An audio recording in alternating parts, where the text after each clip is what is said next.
I Wow. don't know if you, do you see what I mean? Like, it's such a Yeah. deep, manly voice. Now recording. No, recording. Really funny thing is, I have to explain sometimes how I record, because, like, when I say, I use Discord for recording, people are like, huh?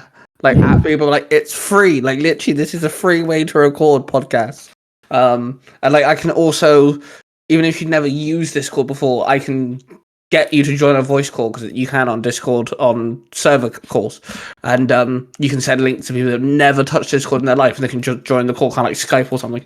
And I have to explain to them, by the way, you'll hear something, because I've done it before and I've just hit record and they've like kind of freaked out what the fuck that noise was. I love that.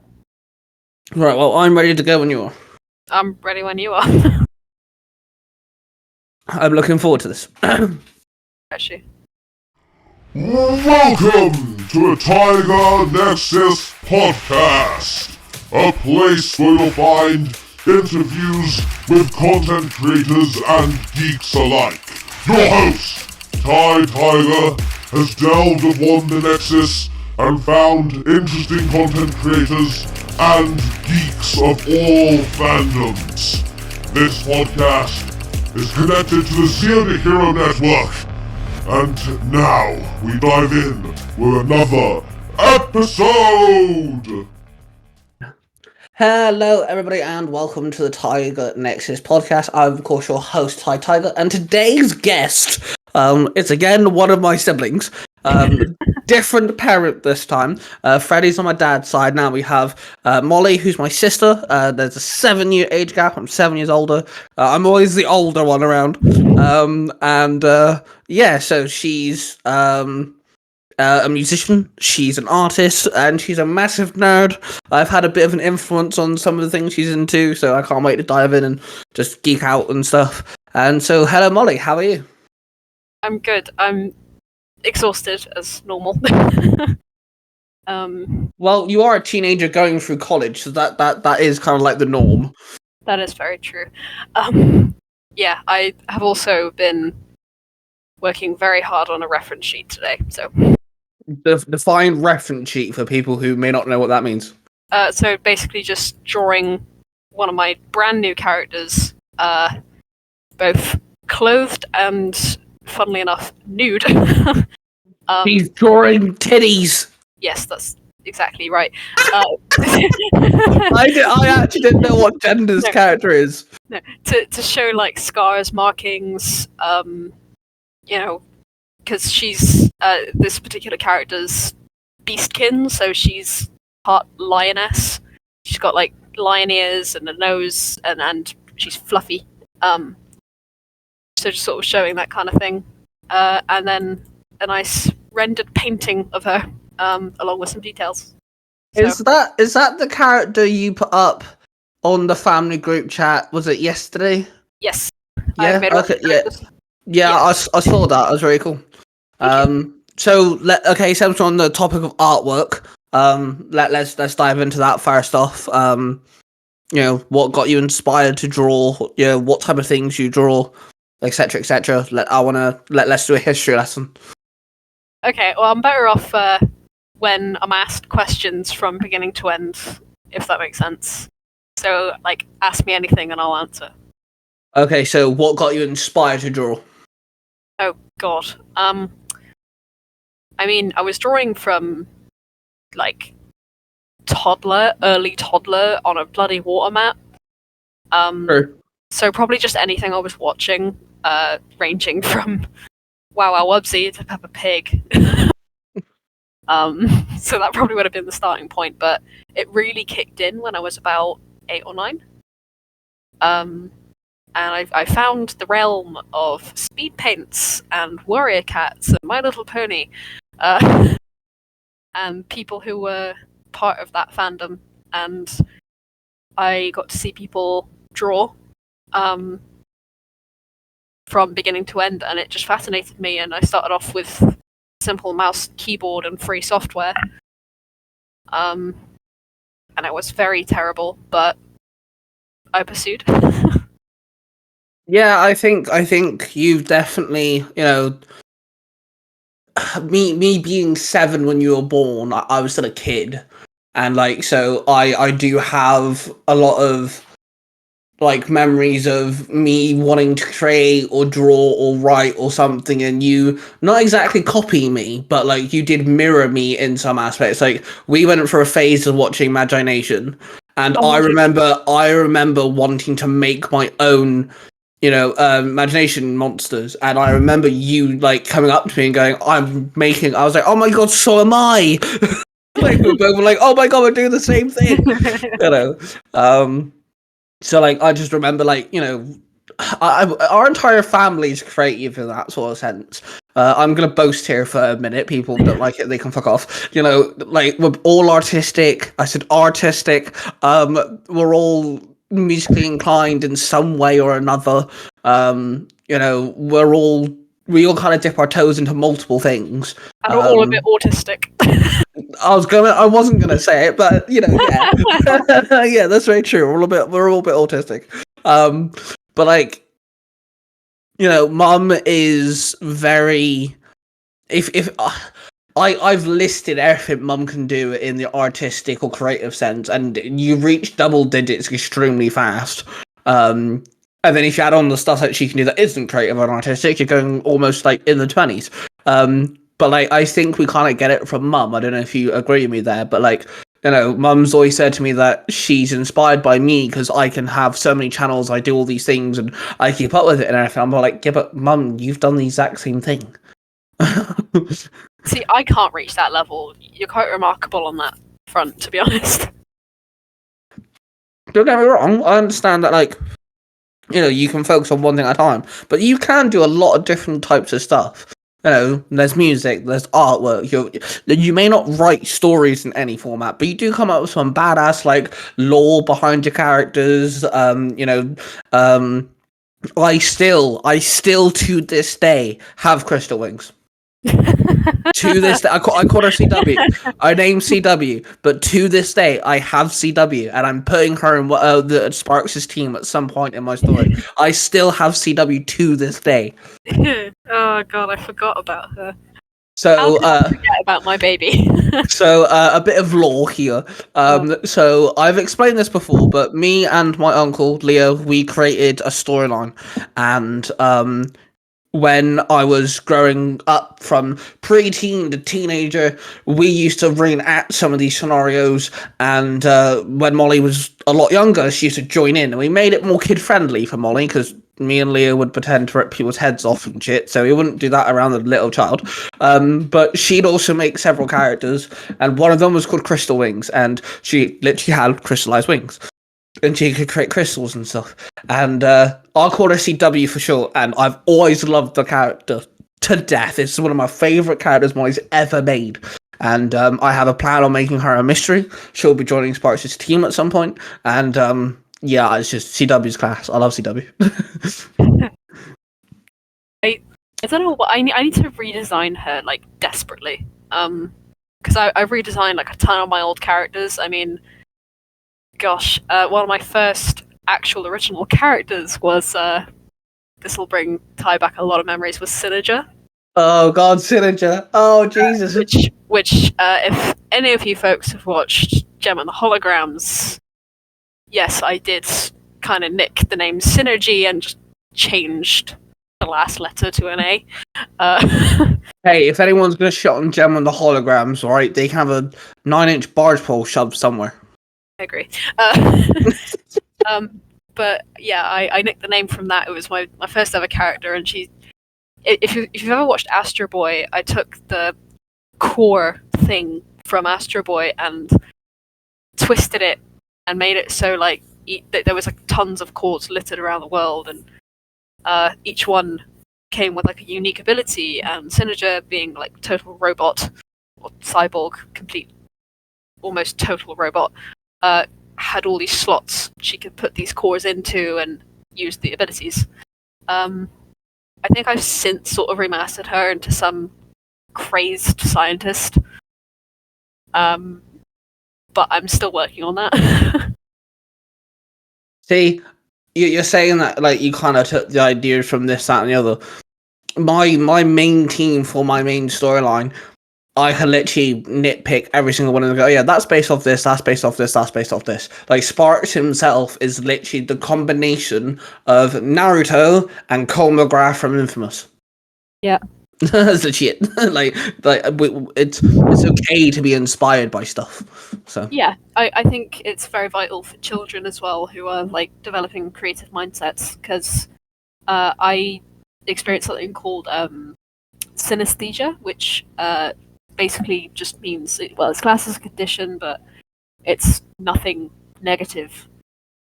Basically, just my senses mix themselves up, and after doing some research, it turns out kids raised creatively can experience it quite vividly.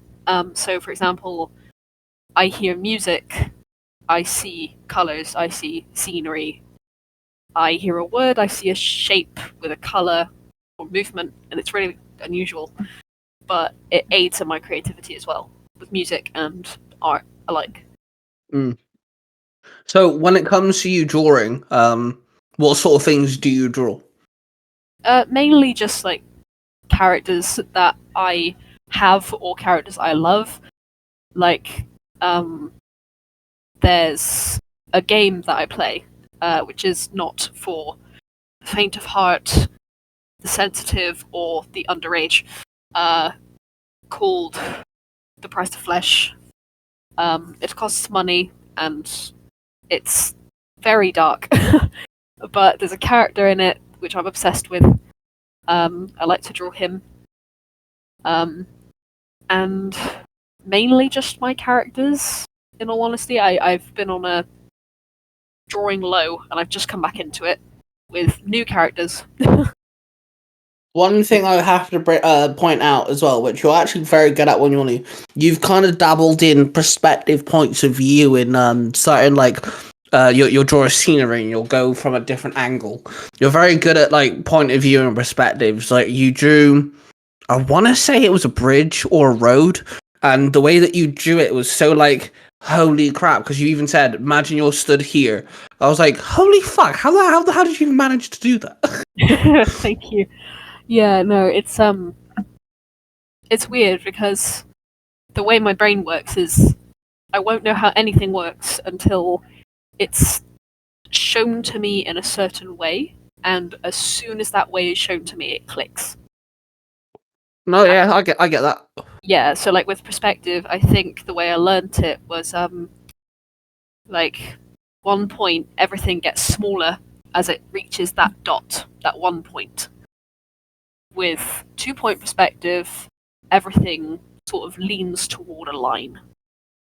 So like there's a line in the center of the screen and everything is going towards it and getting smaller as it gets there.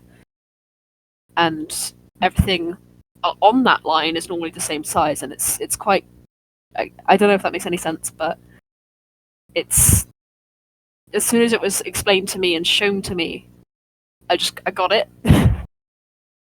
Yeah, no, that makes sense.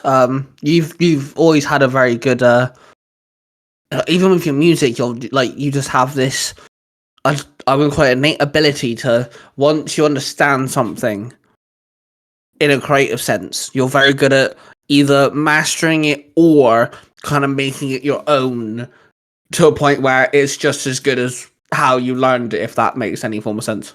Yeah, that makes sense. Yeah, because with my music, the way I normally explain it to people is I don't make my music makes itself. Yeah. I never plan it, I don't write it, I don't like I don't come up with it on the spot either. It just I come up with a combination I like with notes or beats, and I just layer it up and I fiddle around with it. And before I know it, there's a song. I don't know how it got there, but there's a song. Yeah, with the names. That's kind of like the same with me in writing, because Willie, Mark, A-Crown, all my writing buddies, they all say that I'm really good at fight scenes. And even like people that listen to my stories have said I'm good at fight scenes. And Willie's asked me a few times, how the fuck do you write this? I'm like, well, I just see it in my head. Like you're watching a film or you're watching a TV show that has a fight scene in it. And I don't write it in a sense of you have to explain all the details because you don't need to explain every single vital movement. You just got to write it in the sense of it's kind of like going from point A to point B and you taking note of significant landmarks. And that's how I write my fight scene. So I don't like describe every single tiny, minute body movement, but I'll write all the vital ones, the ones that are important. Let's say someone loses an arm, for an example. I'm going to detail that because it's you losing an arm. That's important. But like, if someone's just getting punched multiple times, you don't need to explain that in grave detail, you know. But like, yeah, I can't understand what you mean. Like, you know, you can just layer it up. You can just it kind of just writes itself in a sense. Yeah. Yeah, I don't have control over how my music turns out or the names. I mean, my second album, which has also been my latest release, that one had a song in it called Broken Bathroom Wall Tile for no particular reason. It was just called Broken Bathroom Wall Tile. See, when it comes to music itself, there are some songs that make no sense on why they're called that, but there are some songs that are literally called something that's like, oh, okay, that's why I get your title. Some songs don't need, I don't want to say the word meaningful, but like, you know, a descriptive, yeah, exactly, yeah, they don't need that sort of like name. Like fucking, there's a song that I listened to by Tom McDonald, and when it comes to Tom McDonald songs, most 90% of his songs are very on point. There's a song called I Don't Care, which literally that's the chorus. Okay, makes sense. There's a song called Everyone Hates Me, which that's literally the chorus. That makes sense. But there's one or two of his songs that literally, it makes no sense why it's labeled that. But again, you listen to it and you're like, oh yeah, this is a cool song. Yeah, I mean, there's a song by Glass Animals, and it's really good. It's like really quite mystical, sensual, a bit saucy, I guess. It's just called Dust in Your Pocket. And if you take that out of context, it sounds a bit weird. Yeah, it does. Yeah, if someone said to me, "Oh, listen to this random song called Dusk in Your Pocket," I'll be like, "Huh? Like that just sounds like you haven't cleaned out your pockets in a while." Yeah, but it's a really good song. And then you've got like, God, I've got too many songs in this playlist. Jesus. Yeah, your Spotify scares me, and I thought my Spotify was nuts. There's a My Own Summer, Shove It, by Deftones. Yeah, that makes no sense either. Doesn't make any sense, but you listen to it and it makes sense. Also, I make a playlist every year, so every January 1st, I make a playlist for the year. This year, my playlist, as of the 28th of September 2024, has 395 songs and is 46 minutes shy of a whole day. Jesus Christ, that's nuts. No, wait, I was wrong. It's a day and 14 minutes. I think I have one playlist on Spotify, which is like my main one, and any song that I like to get thrown in there, it's so random, mixed up of like nerdcore, heavy metal, pop, rock, hip hop, all sorts of different crap. And hang on, I'm on my thing now. I literally call it My Tunes. That's the name of the playlist because it is My Tunes. It's literally it is 30 minutes shy of 29 hours. And like I keep adding stuff to it too. Like it's also the playlist that like I'll just shove in little gems that I like or songs that like I don't like the artist, so I don't know, but I like this one song that goes in there too, and things. It's also the card playlist too because there's songs in there that Neil likes and things. So it just has everything in there, and it's good to know because I've also got it saved, so I don't need my data to listen to it. So if I'm ever walking or when I get my dog and I'm walking and stuff, I can just go right, put that on, drown myself in music. Yeah, I'm very much like that. I can't live without my music. I mean, on Friday, I took my soundproof headphones to college because a good 4 of my classmates are incredibly loud and disruptive. So I need something to block out the noise. Yeah, that's fair. So when it comes to your artwork, how would you describe your art style? How would I describe my art style? Going off the piece I just did this evening, I'd say like sort of sketchy yet detailed. Does that make any Fair. sense? Like Yeah, no, yeah. I'm not too pedantic with my line placement, but I like to make sure there's a nice amount of details. Like I've added every scar this character has. I've added loads of muscle definition, like down to the 2 muscles in the forearm and everything. I've just added all this muscular lines, but I've not been too pedantic about where I place them, which probably isn't great. But she still looks anatomically correct, so it's fine. It's excusable.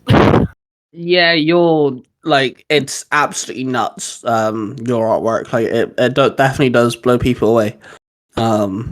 It's quite funny because art, just for context, our stepmother's an artist as well, and when I was living with you guys for a while, quite often I'd seen Nine come up to you and go, "Hey, how do you do this?" And like you would kind of like teaching her how to do certain things. I'm still doing that. I was gonna say, I was about to ask you, are you still kind of like every now and then helping Nine out? I actually got asked this morning. Does this look too plasticky? It was very. Do you ever help out Mum with drawing? When she does draw, she doesn't draw like too much at the minute. But there have been times where like Mum's asked, like, "Does this look right? Is there anything I could do to improve it?"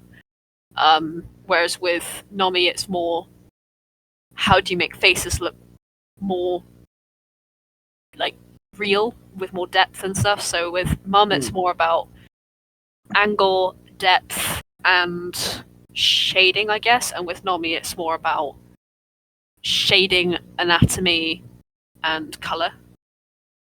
It's kind of what I help them both out with.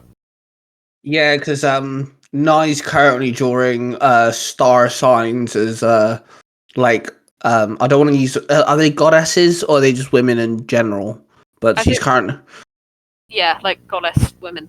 Yeah, I was gonna say she's kind of drawing like the star signs as like is she drawing them full body now, or is she just still sticking with like from like the neck up? It's still headshots. Yeah, headshots. Yeah, they're actually really good. I saw the fact that it was at Facebook. I saw her put it up. I have no idea. she posted it somewhere. I saw the fact that she posted it somewhere. I'm nowhere near your guys' level of drawing. When it comes to me drawing stuff, it's more of a case of just like bringing certain things to life. I'm not really fussed on like making it too realistic or like anything, because I don't draw humans or people. I draw like Pokemon and Digimon and like Power Rangers and that sort of stuff. And it's just to make it so like my fan fictions, sometimes my fan fictions, and have some things you guys can look at, or it's just like just to give my brain something to do. I'm currently turning a Naruto character into a Digimon, which has been a lot of fun. And like it more looks like a Pokemon than a Digimon in the art sense. And like I have my art channel, which people can go check out. And I was worried about the fact that I'm drawing Pokemon and I'm uploading it and stuff. And I've only had one negative comment, to tell the truth. I've been uploading every Monday now for 3 weeks. I've uploaded about 10, 11 videos so far, and I've only had one negative comment. So that I'm chuffed with that. But the one thing that made me go, oh, okay, fair enough, I don't need to worry, is there's a guy called Subjectively. He's huge in drawing monsters, creatures, kaijus. He does all sorts of stuff, including Pokemon. And he did a video of like how to draw fake Pokemon. And the very first thing he said was, if you're going to try and copy the Pokemon art style and focus on trying, you're not going to create fake Pokemon. You're going to stress yourself out. And if you can get there, then fair enough. But you could have just been drawing and having fun instead of learning. You don't need to draw in the Pokemon art. So I was like, okay, that's fine. I don't need to stress or anything. There is a guy I watch on YouTube as well who does Digimon stuff. And every time I look at the Digimon artwork, I am like looking at it and taking things in the Digimon art style. If there's anything like in the background, or if like a piece of their body is behind them or something, let's say it's a four-legged creature, but the angle is so the back leg, like the left side of it is on the back of the picture. There is no details. It's all black. Like they're completely shaded out. So I'm learning. I'm taking things into consideration when drawing Digimon, just so that there is a difference between my Digimon and my Pokemon, if that makes sense. That makes sense. Yeah. So like I am taking some like information in, but yeah, you guys take drawing on a whole different like serious note than I'll do. Which is great as well, because like I said, the things you've drawn is absolutely fucking bananas. Are you still doing your animations? Because you've done a few like 6-8 second clips that were like animated and stuff. Do you still do that or not so much? Not so much at the minute, partly because the software I use is really outdated, and also my computer is struggling to handle it because it crashes at every turn. So I thought it's not worth the effort until I can get a better or upgraded computer. But I would if I could, because I've got so many ideas, especially relating to that game I mentioned earlier. I've got many ideas, I just can't execute them right now. Yeah, what you've done is really cool. I've definitely watched a few. Thank you. I look forward to seeing what you kind of come up with. I did try to live stream from my PC onto my art channel because I have a iPad to HDMI adapter, so it projects my iPad onto my monitor. And so I can use my capture card and it connects to it, so I can record my screen. With then OBS, I can make it look pretty and stuff. And so I did try to live stream it. I had me in the corner, so you could see my face. I had my iPad like video shot on there as well. And then I had a reference in the corner, so you could see what I was kind of doing. And my PC did not like that at all. So I was like, I need a better PC.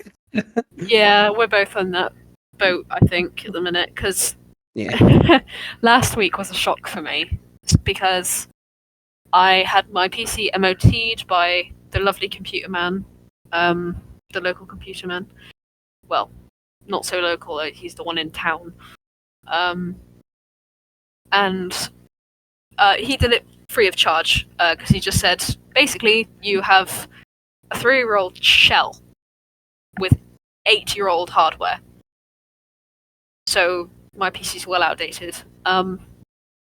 And weirdly enough, since then it's been performing a bit better. But it can't run like Phasmophobia. It crashes with Lethal Company. It can barely handle Roblox. But as soon as I got back addicted to World of Warcraft, it can handle it more than well enough. It crashes a couple times a day, but that's in an unspeakable amount of hours, so it's fine.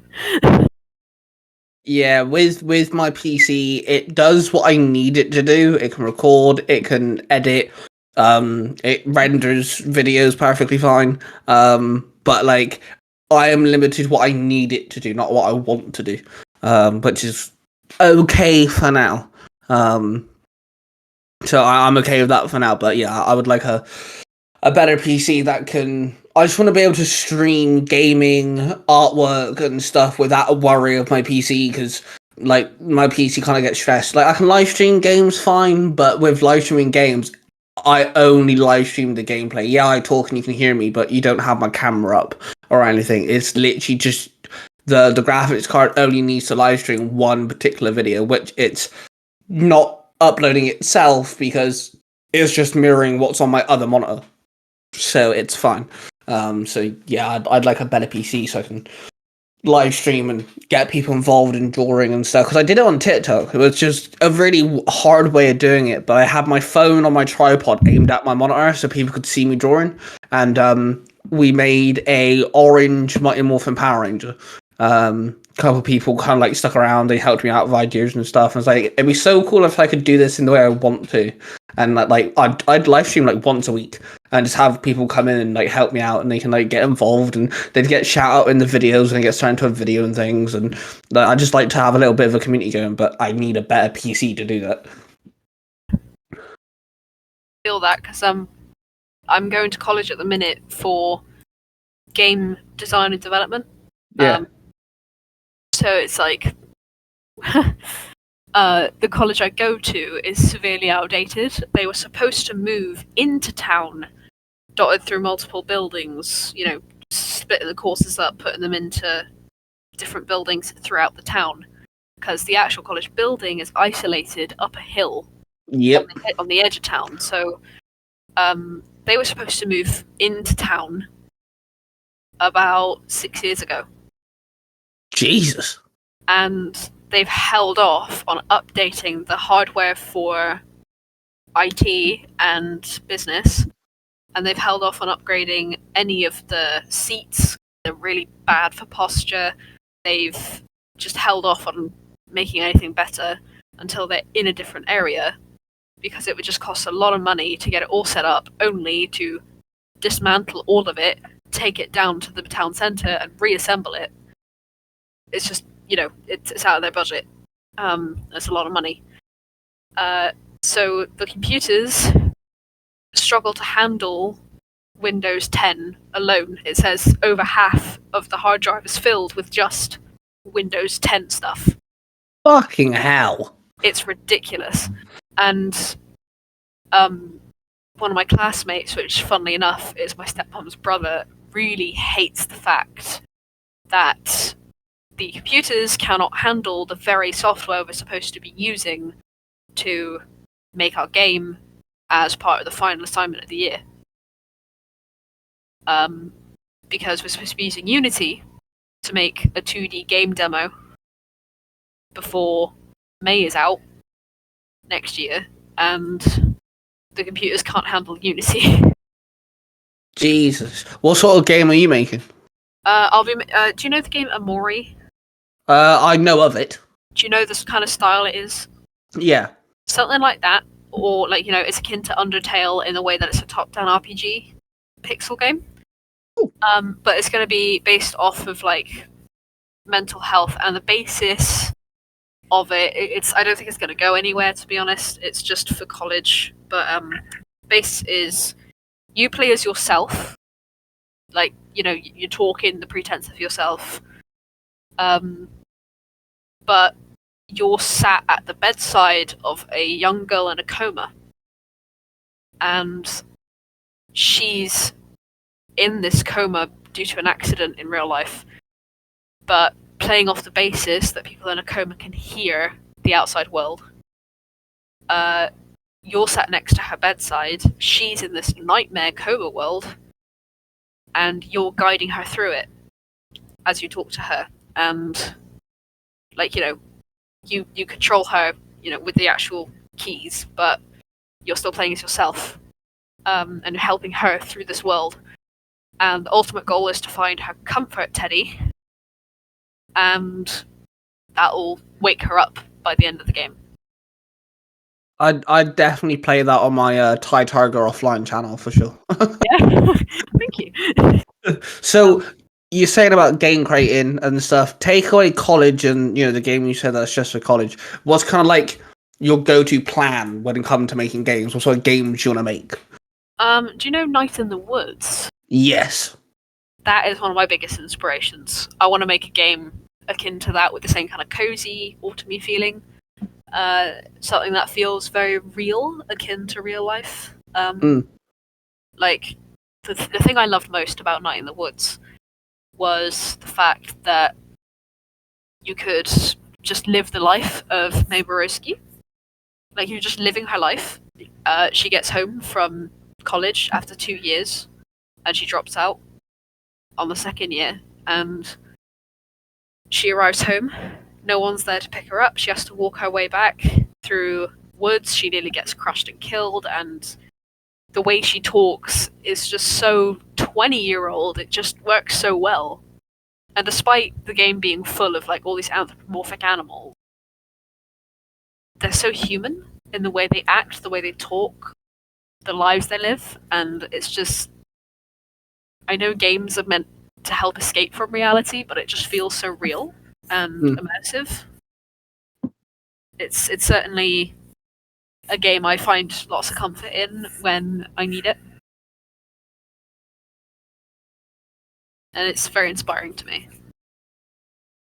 Yeah, I look forward to seeing what sort of games you'd make and everything, because there's quite a lot of good games that are made by one person, or like one person had an idea, they have a little team, and that becomes a game and things like this. There's a guy that I follow on TikTok who made a game, and I think it's gone to Xbox. I think Microsoft bought it off him, but it's a first-person shooter, but you're all toys.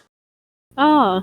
And the whole thing is, it's not like Toy Story or Small Soldiers per se, it's a shooting game, but you're all toys. All the guns look like toy guns and things like this. And the very first scene is you've got to break out your toy box. You're like kind of like a plastic box, and you got to break out the seal, and that's the very first bit of the game.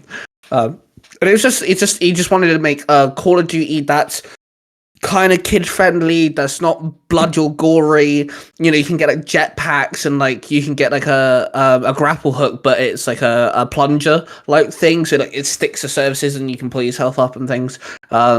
Is that Hyper Charge? That might actually be the name, yeah. Yeah, I just looked it up. Yeah, it that looks really cool actually.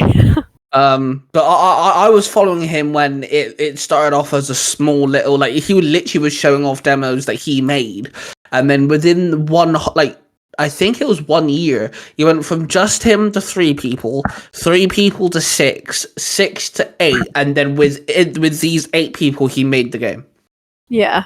And it's just like, the first 2 people were his friends, his brother-in-law, and then the rest of them is just people that really wanted to help him. You know, he spoke to them, kind of like interviewed them, I guess, so then they joined the team.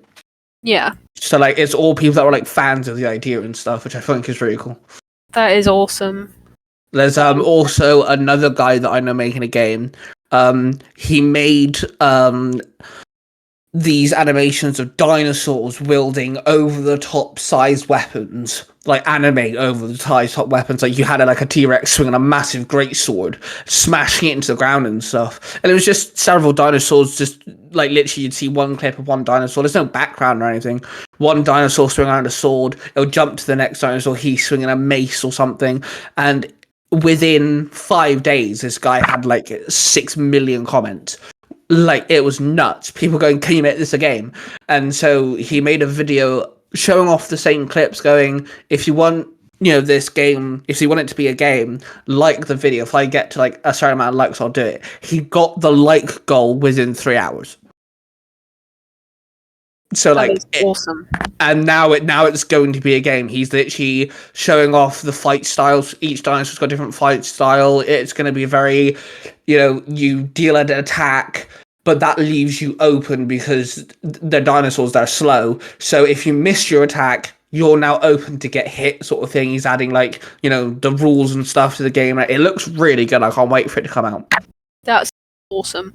You know, online definitely helps, like uploading things on Instagram and TikTok and stuff. Social media can be a fucking bitch, but it's definitely helpful. I'm with you on that one.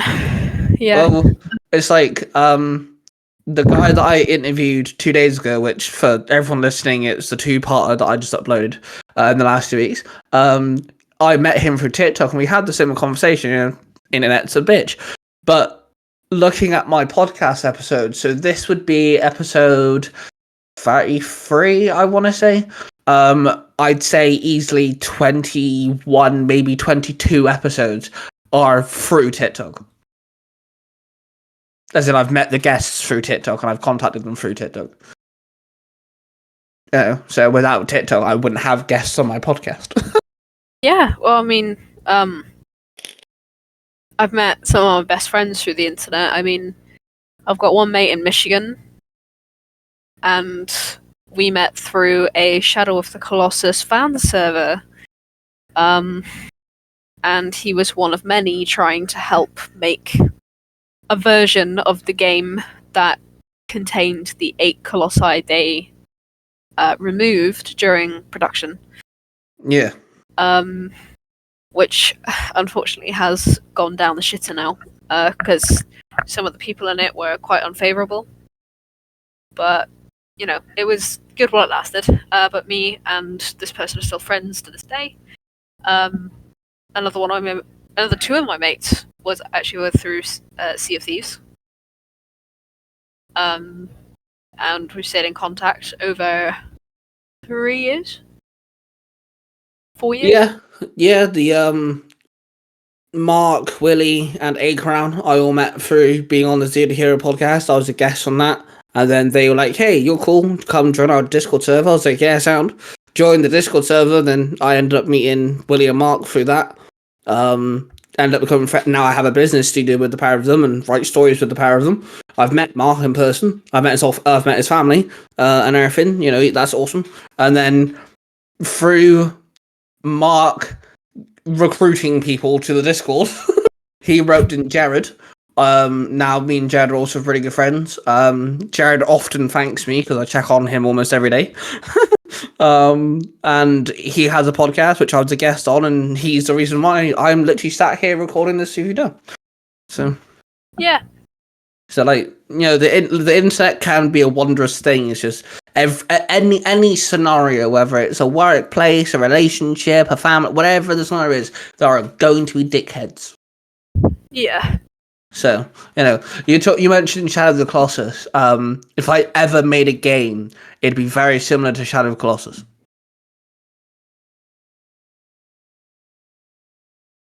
Enough, yeah. I mean, it's kind of got that vibe to it, doesn't it? So, my idea would be, you're a woman who's going to therapy, and choice-based games like Life is Strange, the Telltale game, right? So basically, there'd be the game be split up into like acts or chapters or parts of some kind. So let's say you're sat in there, you're talking to your therapist, and she'd ask you questions, and then you'd have to go and pick your answers.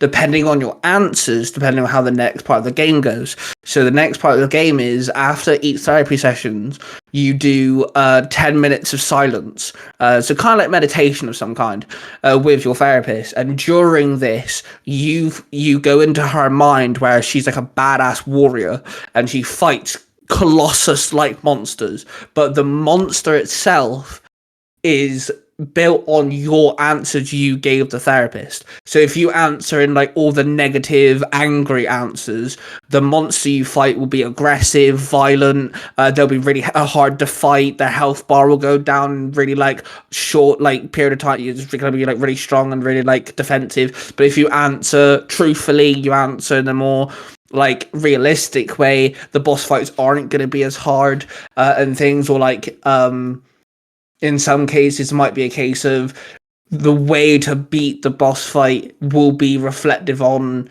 you might get a hint, or there may be something that points something out to you or something. But each boss fight is a reflection on the therapy session. So, like, for example, let's say it was an eating disorder. The boss fight would be like this really big fat thing that you couldn't hit its stomach because you just bounce off it. Yeah. So you'd need to figure something else to hit and things like that. That's really creative. I really like that.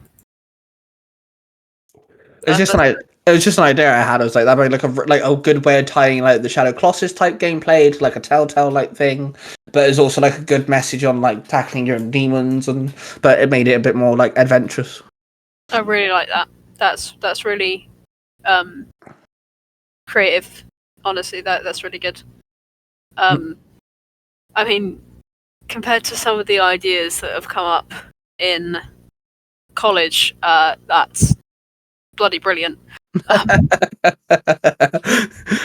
Willie quite often tells me, and has told everyone that knows me, my mind runs a mile a minute. Yeah. Because, like, I have quite often I have my writing buddies come up to me and go, Ty, I need your help. And within 5 minutes, I've given them like help. Yeah. It's quite amusing actually. So when it comes to your games and stuff, obviously I'm assuming you want people to play these. Are you gonna like put them on Steam? Like, is that your goal, or are you gonna want it like to go on consoles, or like kind of like have you thought about that much?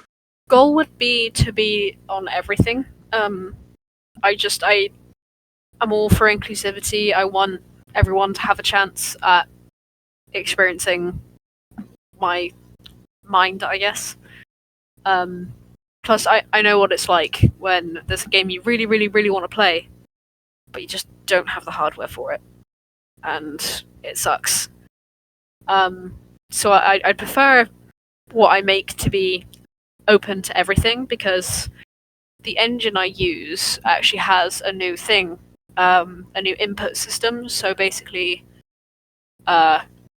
originally you had to code each button and what it did, or each key on your keyboard and what it did. So, you'd tell it that the spacebar jumps, and you'd list the word jump, and then you'd have to code what the word jump does.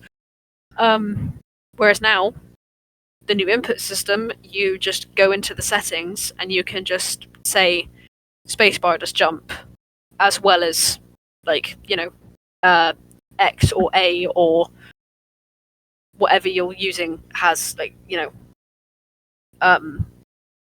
PlayStation has X for jump. Yeah. So now you can literally just pick which buttons on which different devices controllers do. Rather than having to code each individual thing, you just pop it into one list. And it's just so much easier. So, like, Unity itself has made inclusivity so much easier to do. As well as the fact that they've made it so you can make VR games now for free. Oh, fancy. Not that my computer can handle it, but I would give that a go when I have decent hardware. Are you a fan of VR? Oh, absolutely. Five Nights at Freddy's Help Wanted was fucking amazing. See, that's something else, because my issue with VR, I'd love to have a VR gaming channel. That'd be so fucking class. But the only way that I can record VR at the moment is using the PlayStation VR, which isn't a problem. But my dilemma there is, and this is really stupid, Sony needs to sort their act out. They made the PS4 games playable on the PS5, but you can't play PlayStation VR games on the PlayStation VR 2. Yeah, it's a bit daft. I mean, I understand the console war, because each console has their pros and cons. Yeah. Like, Nintendo just kind of make pretty much all their games available on everything, for the most part. They've, never changed their controls. They've always had, the same types of controls going on. And also, Nintendo are suckers for indie titles. If there's indie game designers or game artists that want to put their game on something, Nintendo's the go-to. The Nintendo store is fucking jam-packed from one corner to the other of indie titles that you've never fucking heard of. Yeah, they're very good for that, and they have a range of consoles as well. Yeah. And I mean, they've now discontinued the 3DS store, but it's taken till now to do that. Yeah. It's a lot longer than most consoles, last and stuff. So. Yeah, and I mean, they only recently stopped updating the PS3, if I recall correctly. That wasn't that long ago that they stopped the PS3 store, which is bananas if you think about it. Yeah. So yeah, I think for me, my least favorite would be Xbox, because it's just very limited. You have to pay to play anything online, and I know PlayStation does the same thing, but it comes with a lot more than just playing online. You know, at least they kind of include everything in one package, whereas Xbox, it's play online, one payment, get all these other games, another payment. But obviously they lost the console war because the PS5 is now getting Sea of Thieves. Well, so yeah, they're getting more than Sea of Thieves. A lot of the Xbox exclusives are now moving. Game Pass is very good, and I think that's one stand they do have is Game Pass. It's not that expensive. It is now, I think it's £15 now, but you do get like I think it's like 104 games at the minute. 90% of their exclusives are within that, but there's like a lot of brand new games of day one go on Game Pass. If you're paying £15 a month and there's a 60 quid game that's brand new and it goes to get, you can play that for £15 a month instead of paying £60. You know, like it's a little easier to pay for sort of thing. And don't get me wrong, Xbox is the shittest out of the three consoles, 110%. The reason why I'm liking the Game Pass at the minute is I've gotten into Gears of War. Because of James. He got me into Gears of War. I've played number 1, 2, and 3. I've got 3 games left. The newest one comes out next year, which is going to be on Xbox, which means me and James can play it together. And the storyline is fucking brilliant. I screamed at the game several times because people died or something traumatic happened and shit. And you know, I'm recording it as well. It's going on the gaming channel, and I've had really cool conversations within my comment sections because people are like, "Wait, you've never played Gears of War before?" And my response is, "PlayStation kid, no, I've never played Gears of War before." So like, I think I've gotten a few subscribers because of it as well, and I wouldn't have been able to do that without Game Pass. So Yeah. you know, but other than that, PlayStation has always been the superior. So many exclusives are some of the best games on the planet. I agree 110%. I mean, Horizon Forbidden West. I knew you were going to mention that. Wow, such a good game. Like, I'm one who's very what's the word I'm looking for? Quite avid with looking for pros and cons and just kind of trying to be a good citizen of the gaming community, where I can, like, if I want to leave a review for something, I'm being very biased. No, I try to avoid being biased, sorry. So, you know, I like this game, so that it's completely flawless. I'm not like that. I'm more of a, I like this, but sort of person. Yeah. Like, one of the first things I noticed with Horizon Forbidden West was I played a good hour of it on release day, may I add. So this is kind of excused now, but I discovered this bug about an hour into the story where I had to follow a character and he wouldn't move. He would only move when I moved towards him, but he'd move like 2 steps and stop. He's just they're like, "Hey, follow me." Yeah, and Why aren't you following me? Exactly. I'd run too far away. He'd be like, "Where are you going? You got to go this way." And I'm walking the direction he was walking. And yeah, that was like a release day bug which didn't get fixed for a couple of days. But you know, like, for example, they're remastering the first game for PS5. Why? I don't understand. I don't get it either. But all I know is the biggest pro with the remaster they're making apparently is that the lip syncing for cutscenes is improved 10 to the dozen. Apparently, one thing that threw a lot of people off in the PS4 edition was that the lip sync for cutscenes was absolute god awful. They've improved that in this one. However, they've also made Aloy go from Lady Warrior, who doesn't have to be feminine, to looks like she's got a shit ton of makeup on and no more peach fuzz. Oh. Yeah, the biggest thing when Horizon Forbidden West dropped for the PS5 was, oh my god, the graphics are insane. She has peach fuzz. You know, like every living human being with skin does. Yeah. And now they're remastering the first game, and they decided, nah, fuck the peach fuzz. She's supposed to be a clean, womanly woman. She she can't be anything other than feminine. It's just ridiculous. Yeah, I think when it comes to Sony games, out of all the games you can play on a PlayStation, I think my top 5 favorite games are Sony exclusives. Yeah, I'm the same. Like, they're nuts. Yeah. One thing that broke my heart was hearing that the Little Big Planet 3 servers were hacked and attacked and have been shut down permanently. Oh, shit. So there's no more Little Big Planet, like, original Little Big Planet series. There's nothing. That's it. nuts. They're all You were obsessed with Little Big Planet. You were absolutely fucking bananas for that game.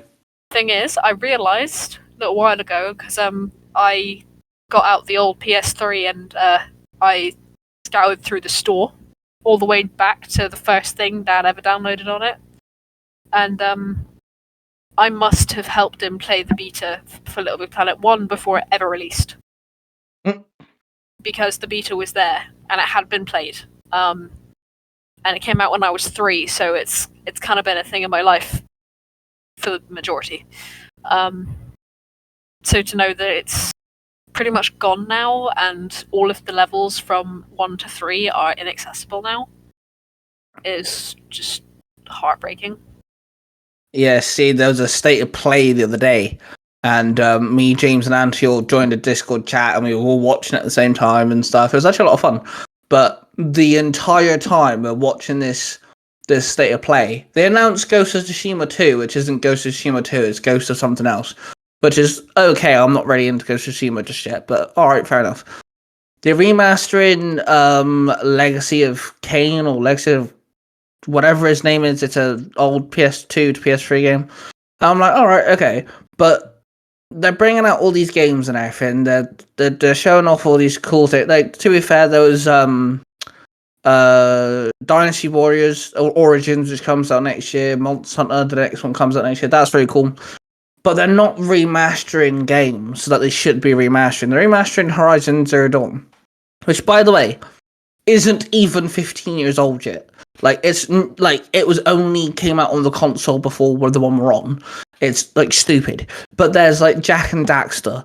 You know, where's Jak and Daxter? Like, there's kids nowadays who don't even know who the fuck Jak and Daxter even is. And Sly Cooper. And yeah, I was about to say Sly Cooper.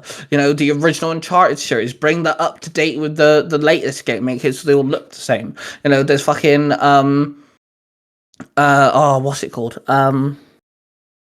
The All Stars PlayStation game. Do a second one of that with all the newer characters in and things like this. There's so much they could be doing, but they're not. It's like PlayStation, Sony, you're lucky that you make good games, because if you didn't, a lot of people would be bitching at you. Like God of War, they've got the 2018 game and Ragnarok, both fantastic games. I love the pair of them. They're actually in my top 5 favorite Sony games. But remaster the original trilogy, bring that up to graphics, bring it so it looks good, make it so it plays a little better. You know, not so clunky. Put it on new gen and like the current gen consoles. That will sell and sell hard. They better sell that for 60 quid for the trilogy easy, and they make bank off it too. Yeah, I agree. I mean, they could do with remastering Ratchet and Clank again, and better this time. Yes, I agree. Yeah, but the thing is with Ratchet and Clank, do all of the old games from PS2 into PS3. Do all of them. Just bring all of the games back. Oh, you know what? I really hope that they make another Ratchet and Clank game post Rift Apart, because, well, I haven't finished it yet.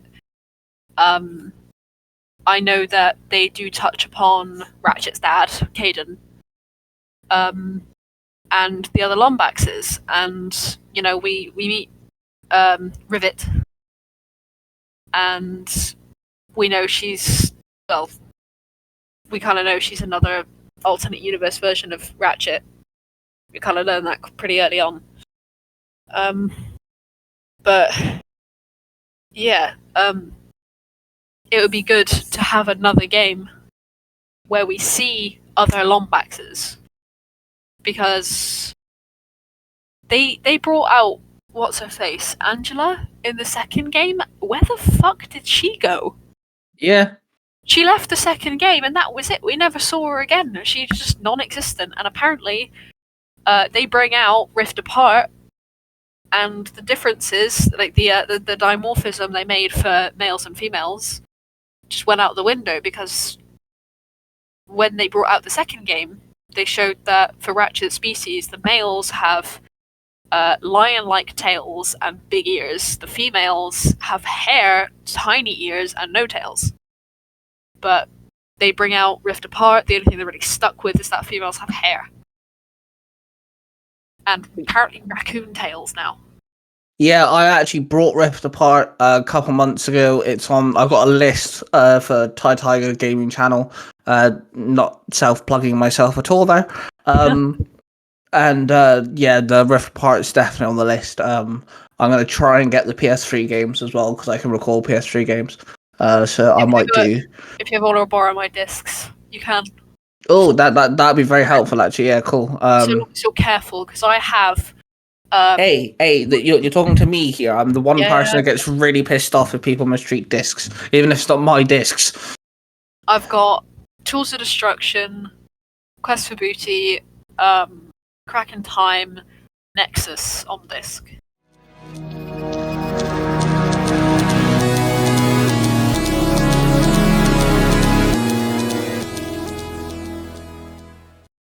Prepare to dive into Universe 19, with many stories revolving around the Ultra Rangers, the Power Rangers, and the Kamen Riders. Joining them are the likes of the X-Men, the Avengers, and the Fantastic Four.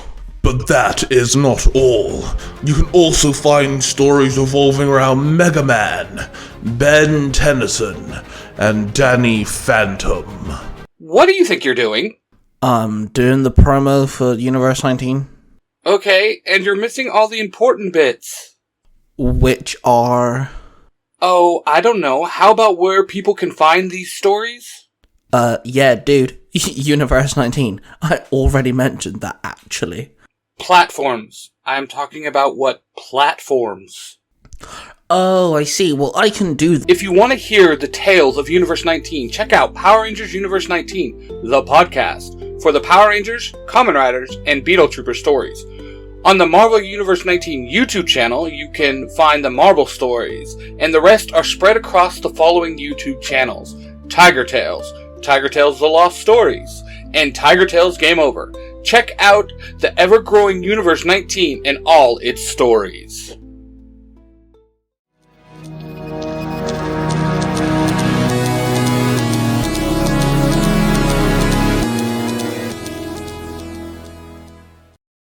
Nah, do you know what would be the one Ratchet and Clank game that if they remastered or remade or whatever, I would be all over it? Deadlocked? Yeah. Yeah. Or, as some people may know it, Gladiators. Gladiator, yeah. Which I always knew it as Gladiators. I didn't even know it was called Deadlocked. It had a different title. I had no idea until, I don't know, 10 years ago. Well, the thing is, it's because they had to abide by laws in Europe compared to America. So I will give you a good example here. Let me get the list up. So, there were actually different names for the games depending on where you were. So they had Full Frontal Assault, which was known as Q-Force in Europe because it's less violent. Then number 1 was just called Ratchet & Clank, obviously. Number 2 had the name Going Commando. And number 3 was called Up Your Arsenal. But in Europe, they were just called Ratchet & Clank 2, Ratchet & Clank 3, because they had to, Insomniac Games had to abide by the laws. But the thing is, it's Insomniac Games. They're absolutely chock full of innuendos.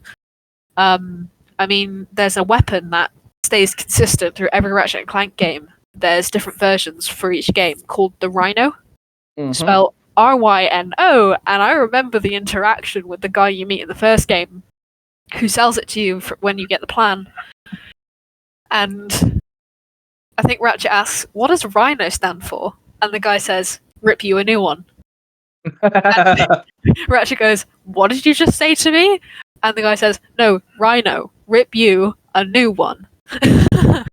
I like that. Yeah, I remember that. It's really cool. And yeah, they're full of innuendos. It's quite funny. And they really had to take it easy. That's why Ratchet Gladiator is called Ratchet Gladiator in the EU, but in the US it's called Deadlocked. It's kind of dead. Yeah, it's kind of like how they changed Deathstroke's name in the Teen Titans series to Slade because, you know, Deathstroke's kind of scary sounding. Slade is not so scary. It's just things like that.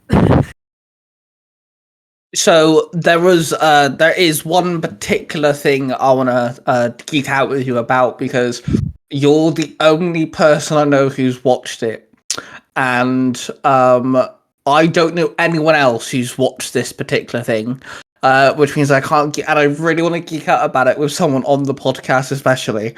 And it's something me and you have watched. And it's something me and you have watched within the last 5 years. And we watched every episode together. And I want to see if you can guess what that is. Within the last 5 years, I'm going to point out either Rick and Morty or Bojack Horseman.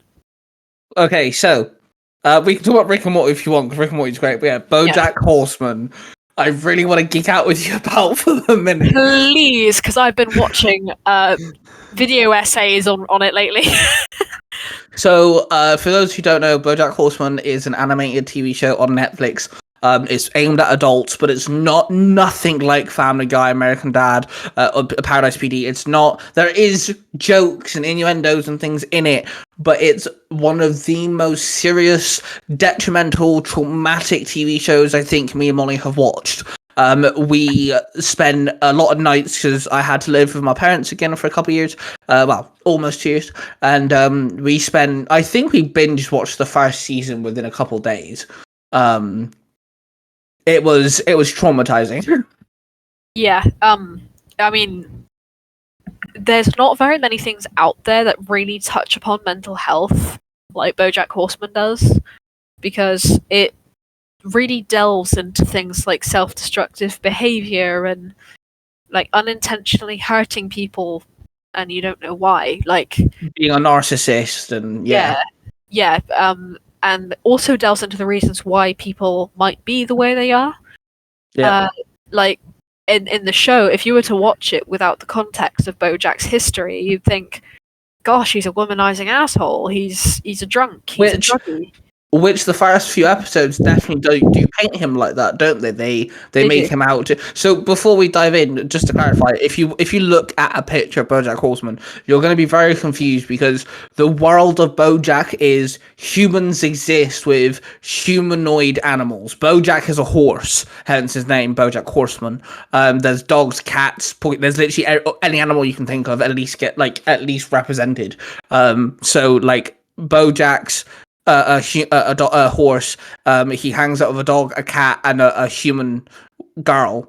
So like it's very strange. It's never explained. It's just the norm, but it's absolutely brilliant at the same time. Yeah, it's like another Night in the Woods sort of feeling, where it's like, you know, it's full of anthropomorphic animals, but it's very human. Yeah. So it's like I'm gonna put this out there now. There might be a couple spoilers to do with BoJack Horseman in this. Oh yeah, no, 10,000. I've got 2 episodes I want to bring up, and they're later in the series. I've got a couple events that happen in it that I want to mention. So, like, for example, I know for a fact we both have the same one. The thing that they did, which I've never seen anything else do, is delve into generational trauma. So there was a select series of episodes where BoJack isn't in his home place where we normally see him. He's basically ran away. He's gone AWOL. He's not got anyone on hand. He's not texting anyone. He's got his phone. He's got people in his contacts that he knows from home, like Diane, Mr. Peanut Butter, Princess Carolyn, but while Diane is desperately trying to get a hold of him for like, I think it was about 2 months, he's not answering. He's just to everyone around that he used to, like everyone he used to be around, he's gone. No one knows where he is, and he's run away to Michigan to his mother's summer holiday home, which is by a lake.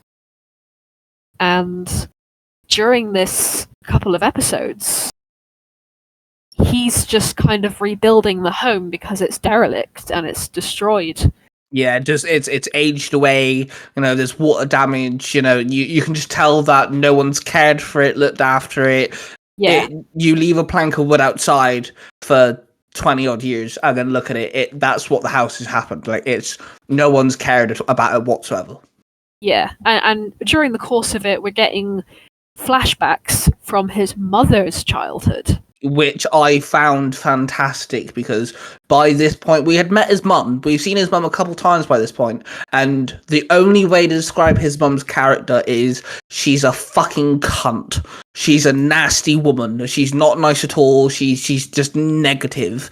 But the episodes that Molly's talking about humanize her in such a fucking way. And when you get to the last point of this arc, yes, she's still a fucking jackass, as in the person that she's now, but you completely understand why she's a fucking jackass.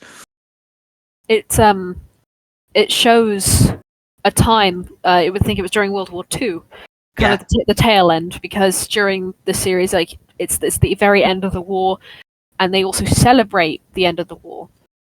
So you've got Beatrice Sugarman, she's known as Sugarman at the time, that's Bojack's mother, Beatrice.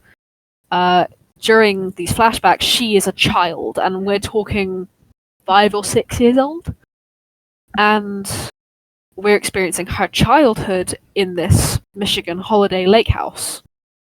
And that's all during the time where, like, when it's outside of the flashbacks, Bojack's rebuilding the house and refurbishing it with the help of the fly next door neighbor. Literal fly. That's just a really random sentence. Yeah. But during these flashbacks, you know, we find out that her older brother died in the war, and that made Beatrice's mother, Honey, go absolutely batshit insane. She goes crazy, and she begs her husband, please make it go away, make it better, just make me better, fix me. And because it was in the 40s, 50s, he gets her lobotomized. Yep.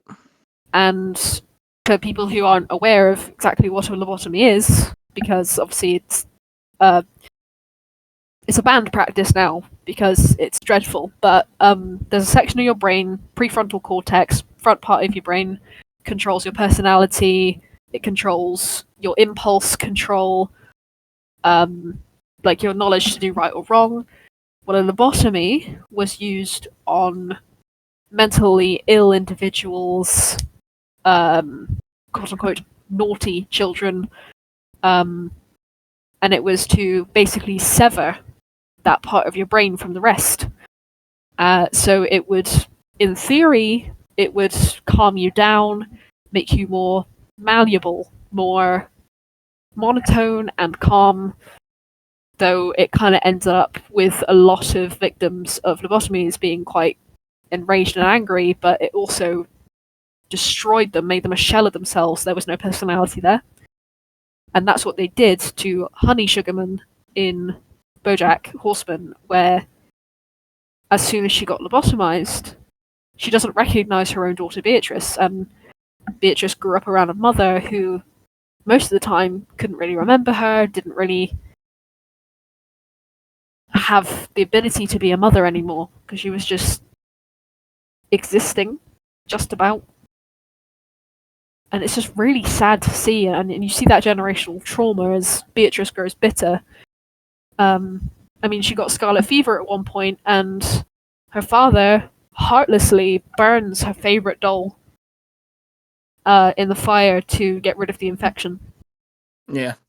And it's just, you see why she grew up to be so bitter.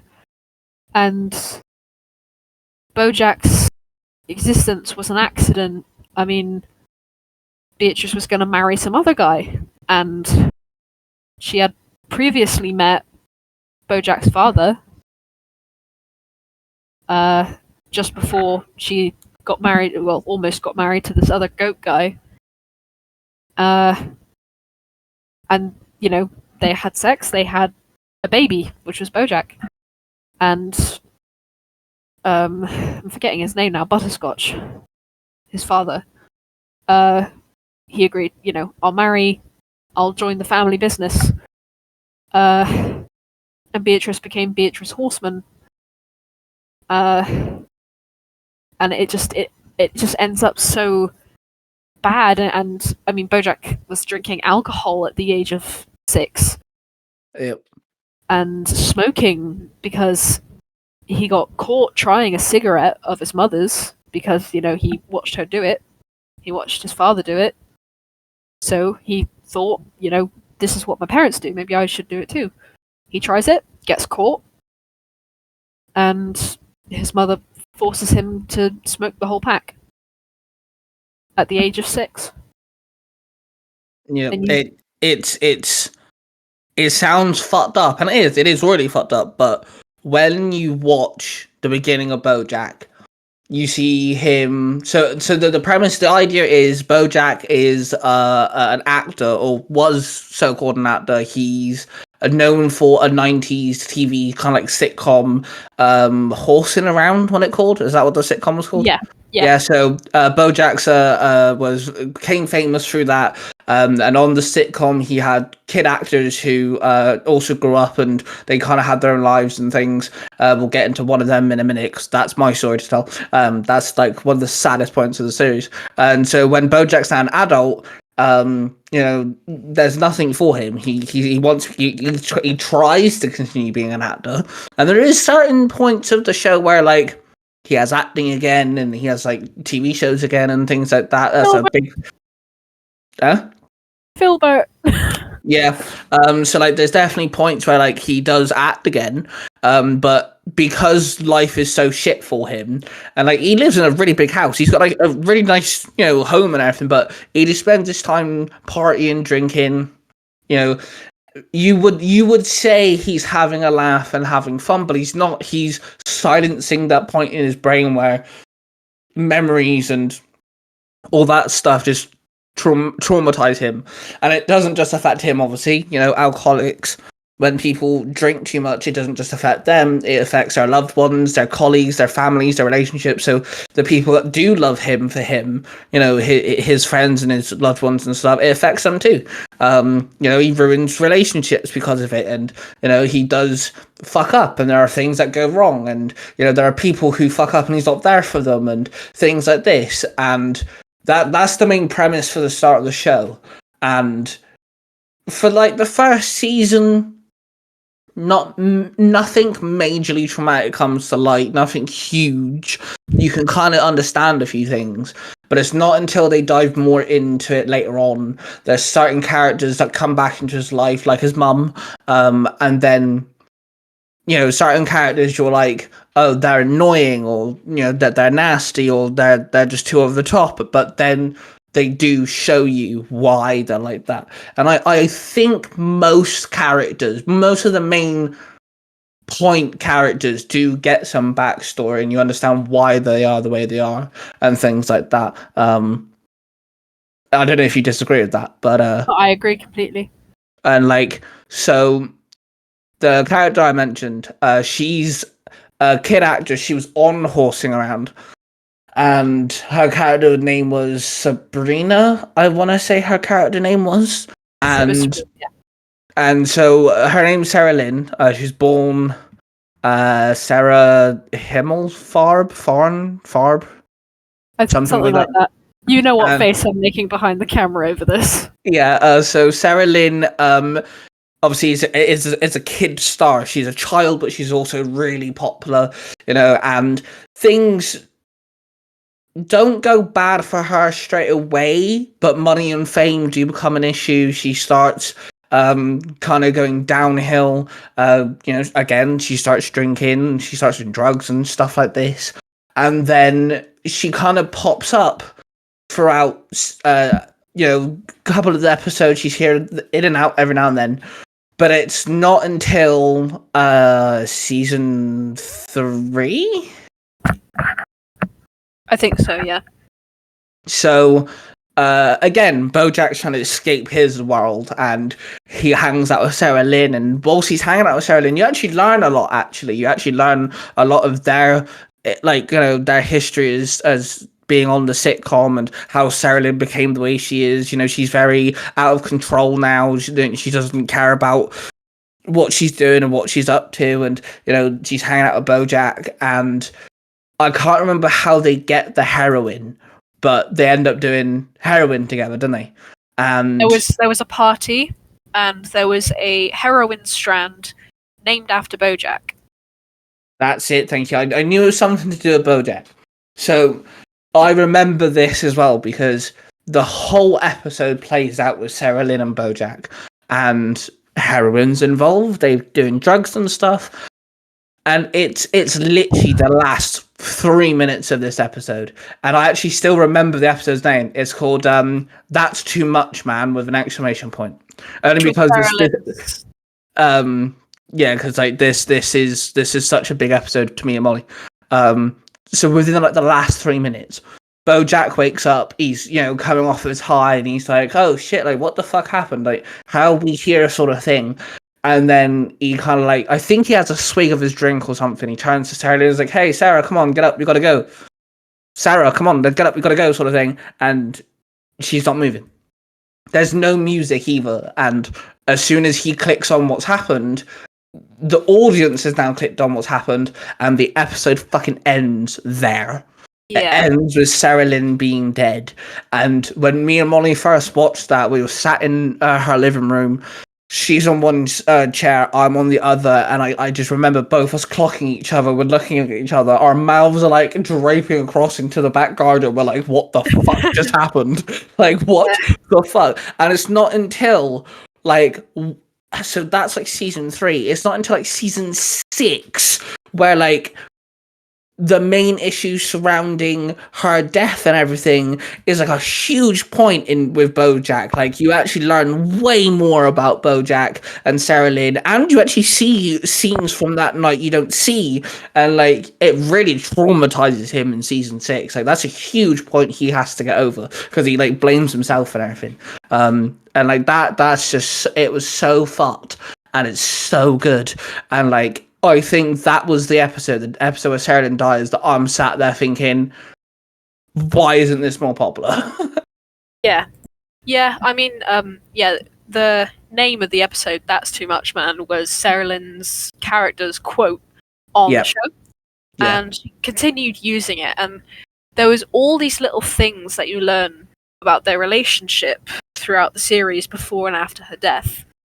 For example, Sarah Lynn's whole thing, her whole issue, stemmed from Bojack. There was a scene that they kept having to reshoot on the sitcom in the 90s when she was still a child. And Bojack is supposed to say something along the lines of why aren't you ready for school, Prickly Muffin? Which was a very strange nickname for her character, given by the horse, which was Bojack's character. And before that scene is shot, Sarah Lynn's sat under the table with her legs up to her chest. She's holding her legs up to her chest.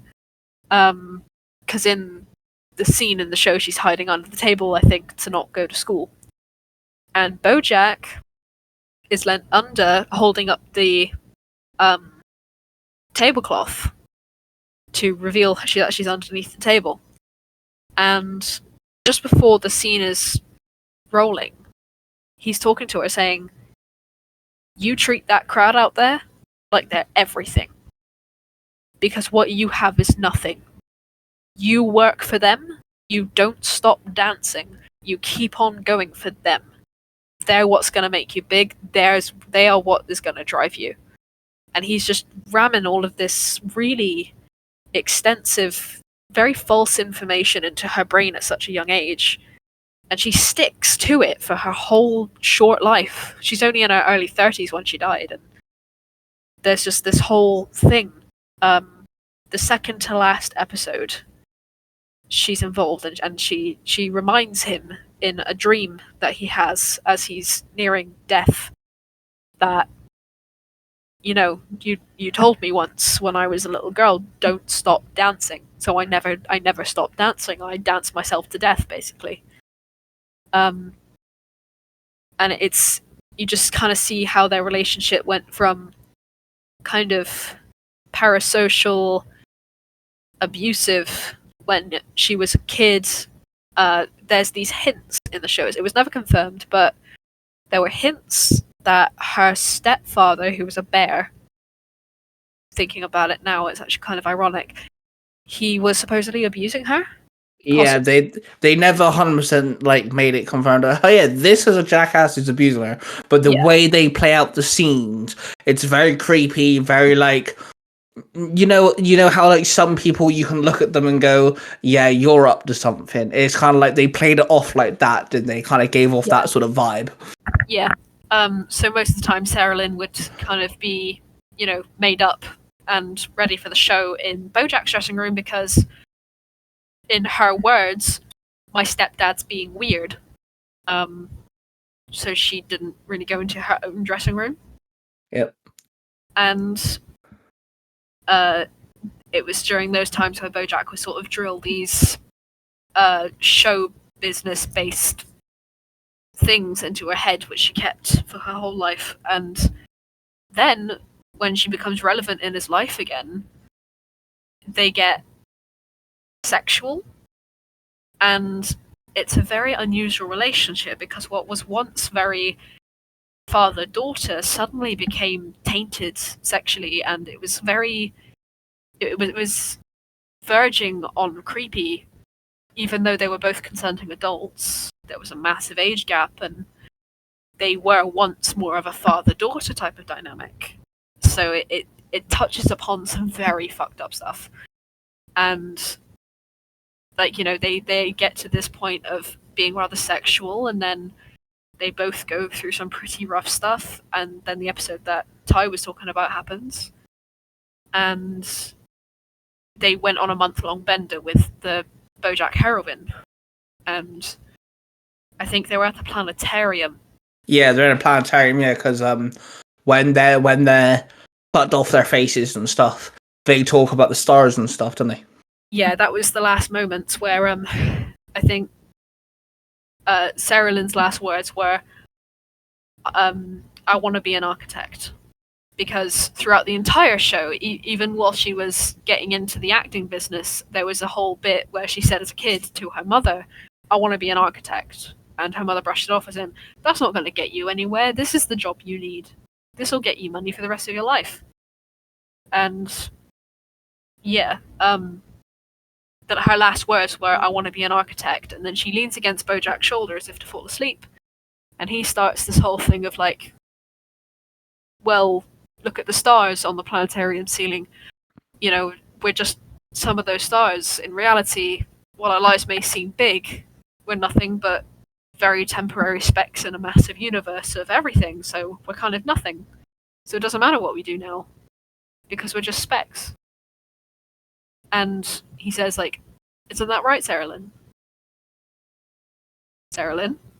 And it's just so breaking. It's so heartbreaking. Oh, it broke me.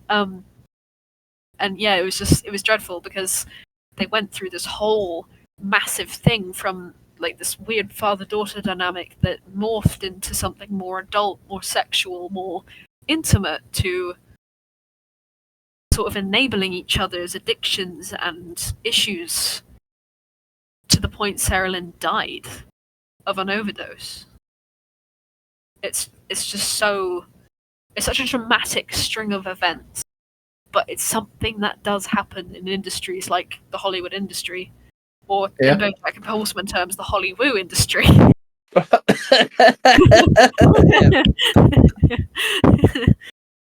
Yeah, that's another thing I love about Bojack, is there will be just these gags that happen, and they stick. Like, the first 2 episodes, Bojack falls in love with this woman who's supposed to be writing his biography, I guess, or like a life story called Diane, and in a massive drunken blackout state, he somehow steals the D from Hollywood, and it ends up in this pool because D stands for Diane, and they never replace the D, so it's just Hollywood, and it's referred to as Hollywood through the entire rest of the show. It never goes back to what it was. They actually actively changed it to Hollywood. Yeah, that like another thing that I really love that isn't a joke, but I do like the attention to detail. So, for example, we've mentioned him already. There's a character called Mr. Peanut Butter, and he's a dog. And the reason why he's called Mr. Peanut Butter is because, like, that's a very dog name. And like, there's a cat called what's her name, Princess Carolyn. Princess Carolyn. Which again is a very cat-like name, so they're very like some characters do have very like like out of the ordinary, very random names, but it fits with the animal they are. It's great. It is brilliant. Like Bojack's father actually cheats on Beatrice with his maid at one point. And the maid gives birth to a horse girl called Hollyhock, which is obviously Bojack's half-sister. And we meet her at some point in the series, and she's called Hollyhock, which is a flower. Which, very very horse-like name. Something for... Yeah. Excuse me if you heard that noise. But yeah, so, like... For example... Sorry, bear with me. The horses, you've got Hollyhock, Butterscotch, Bojack, Beatrice, Honey, Crackerjack. They're all the horse names in the show. And then, they had a mouse called Ralph Stilton. Ralph Stilton. Stilton's a bloody cheese. Yeah, it is quite amusing on the names front and everything. I have a question that's completely off topic to Bojack. Bojack was very depressing, so I'm going to flip the script and talk about something a bit more humorous. When I was living with you, you had a life goal set for yourself, which was bananas. You wanted to watch every episode from beginning to end of Family Guy. I'm curious, have you managed to complete that yet? Oh, because I've asked you for the Disney password about 5 times this month, and I've not gotten an answer back. So I can't access Disney Plus right now. I will send that to you. Thank you. But no, whilst we're talking, I'm literally messaging you on Facebook now. Thank you, because I asked you when I was looking after your cats, and I didn't get a response. Well, okay, I'm sending you like what it could be because tell that I don't know. It's one word with numbers and stuff, but it could be a variety of different combinations. I know, yeah, I get that. So how far along are you in the whole watching every episode of Family Guy? I think I actually got up to about 2021. I got pretty close to up to date. I was only about 3 seasons away. Has there been any episodes that have like really stood out, like whether they're really funny, the storyline's pretty good, or probably the one time they went very serious. I'm a bit of a sucker for, if you can tell by now, I'm a bit of a sucker for very human moments in very unrealistic TV shows or games. So there was a scene in one of the Family Guy episodes, I don't remember which one, but in the whole preface of the episode is Brian and Stewie go into a bank vault and get locked in. So Brian had a container in it, and in it was a gun, and Stewie finds the gun. They have a fight. I don't remember what over, but they have a bit of a fight, and then during their sort of makeup moment, where they're sort of talking it out and trying to get back on all right terms, Stewie asks, "What's the gun for?" And Brian's just really open and says, like, "Well, I just like to know that there's a way out if I need it." Basically referring to it's to kill myself if the time ever comes where I feel like I need to. It's kind of just a safety blanket more than something he'd commit to. And they just have this really heartfelt moment, and they say they love each other, and it's just very sweet, and it's one of the very, very, very few times Family Guy's gotten a bit serious. Yeah, sorry, true. I know which episode you're on about. I think one of my favourite things, it's a very small story arc, but they actually killed Brian at one point. They did.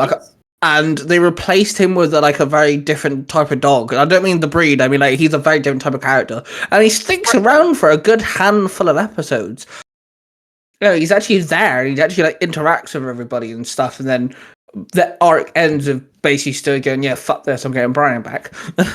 It's Stewie. He's smart, but I just thought it was cool how they killed off a character, replaced the character for a handful of episodes, and went, "Don't worry, it's Stewie. He'll make sure it goes back, but we're going to give you this character for a couple episodes." I thought it was cool.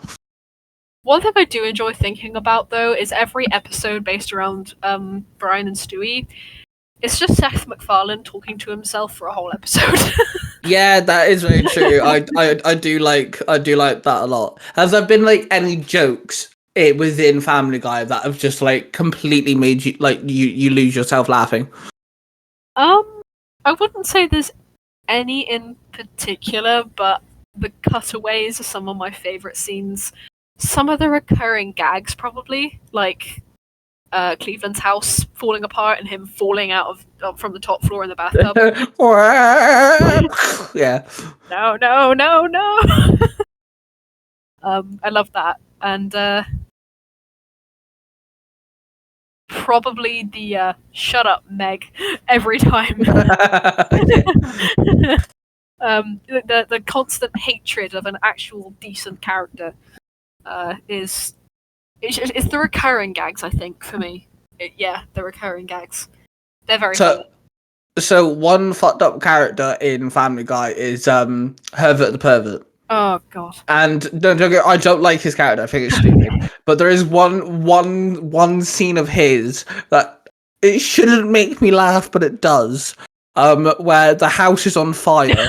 And Chris is left inside, so he runs in as a fireman, brings him out, but runs down the street into his house. It cuts to the Griffins. You got Quagmire stood there and everything. Everyone's grouped up to help out and stuff. And then Stewie just goes, "We should give him that one. He's earned it." I shouldn't find that funny, but I do. That's the thing. I think Family Guy's one of the few, maybe not few, but one of the best adult comedy shows that really can push the boundaries of comedy.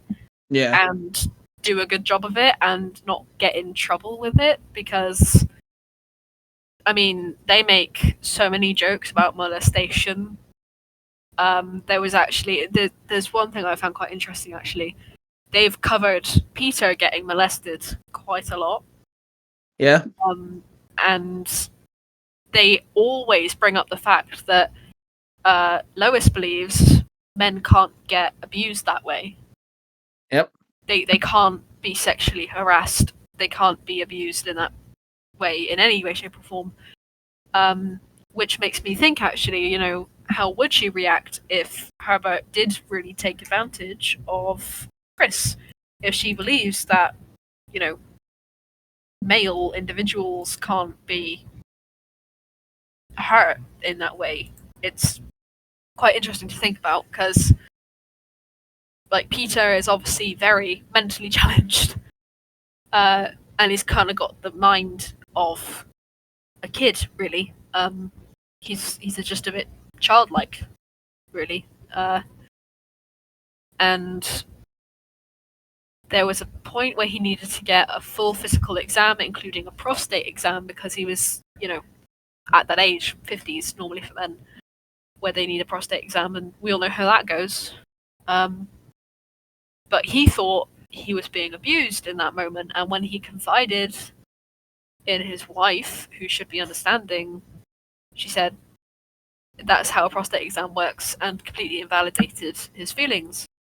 And when he also gets sexually harassed by his female boss, and that was genuine harassment, she tells him men can't be abused that way. Men can't be sexually harassed. And it's quite interesting to think how she would take Chris being abused by her, but it's just like very fucked up, and they can push that limit and still make it comedic, despite it being really shitty. Yeah,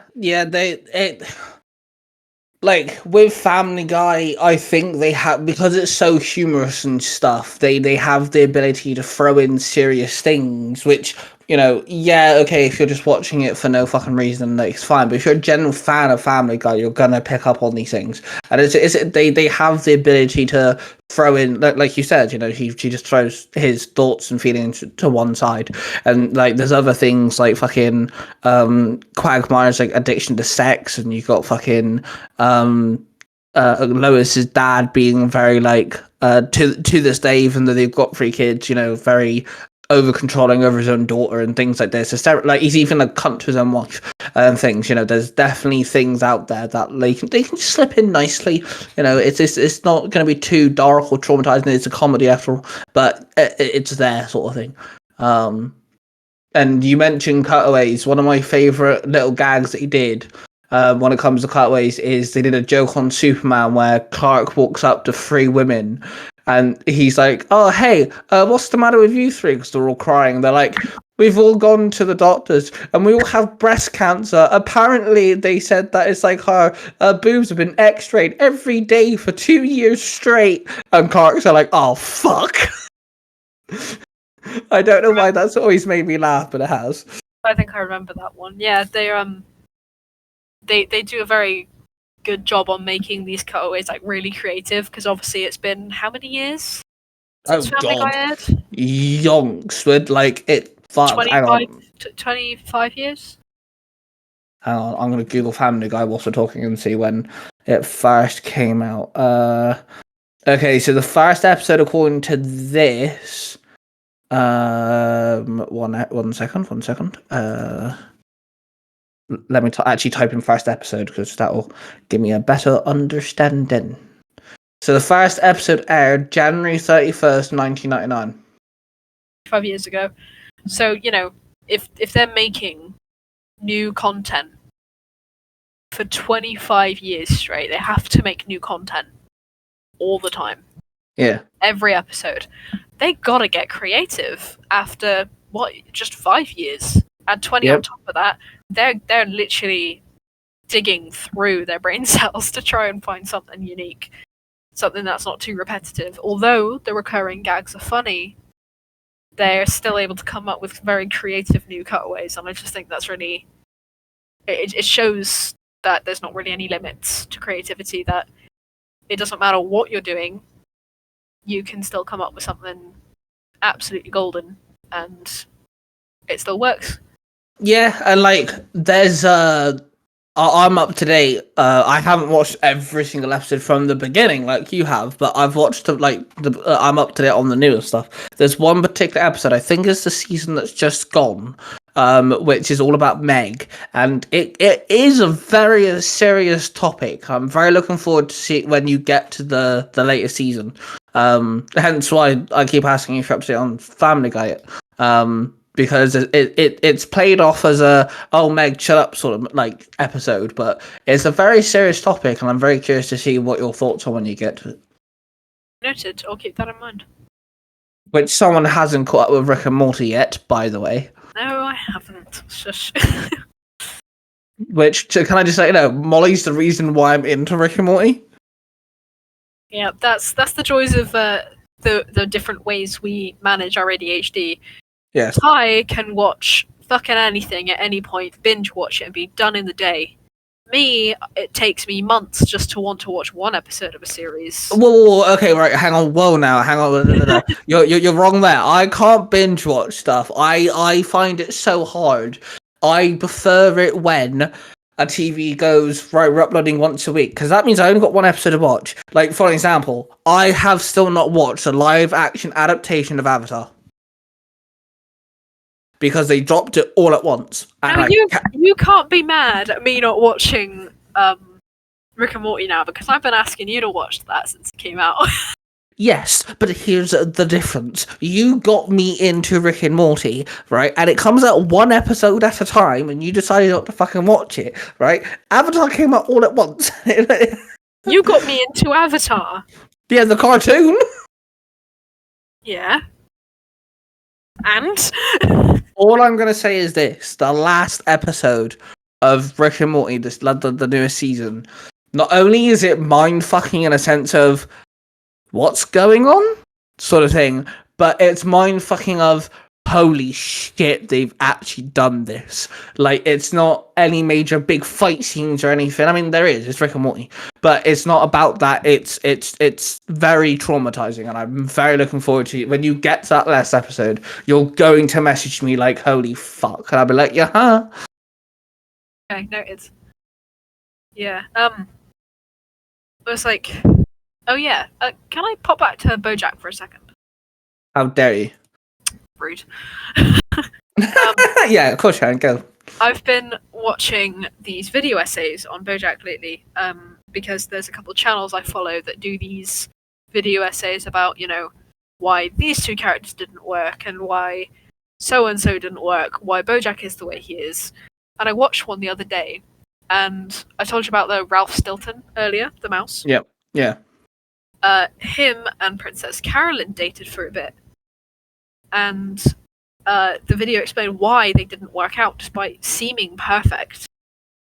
And the video explained how, on Princess Carolyn's part, the reason it didn't work is because she had had several miscarriages and did not tell Ralph that she had had several miscarriages while they were trying to have a baby. And that in itself was kind of bad. And Princess Carolyn is a working type. She's very assertive, she's very very work-minded. She starts her own agency and everything. And Ralph wants a very traditional life with a very traditional family, in the sense of, he's the one who works while Princess Carolyn would stay home and look after the kids.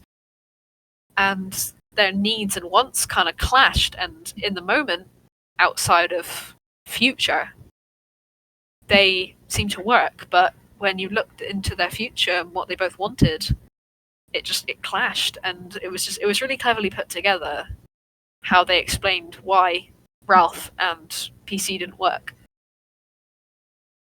Yeah. That's actually how we meet Princess Carolyn, isn't it? Is she's BoJack's agent. Yeah. Well, agent's assistant. Agent assistant, yes. And for a while they don't really do much with her. For at least the first season, she's just kind of like, she's one of the characters that when BoJack does something, it affects her. She gets like pissed off with him. BoJack and her were kind of fuck buddies. Yeah, they were kind of which also kind of messes with her head a little bit. But like, it eventually you kind of get to her, and it's very good. I actually really like the way she's designed as well. I really like the way that she's like, the pink cat looking character. Yeah. She's very coolly designed. I like her design. Think about it. She's actually one of the most unrealistic animal characters, because there's no such thing as a pink cat. But BoJack does have a realistic horse look. Peanut Butter also has a realistic dog look. Yeah. And PC is just kind of there, and she's a pink cat.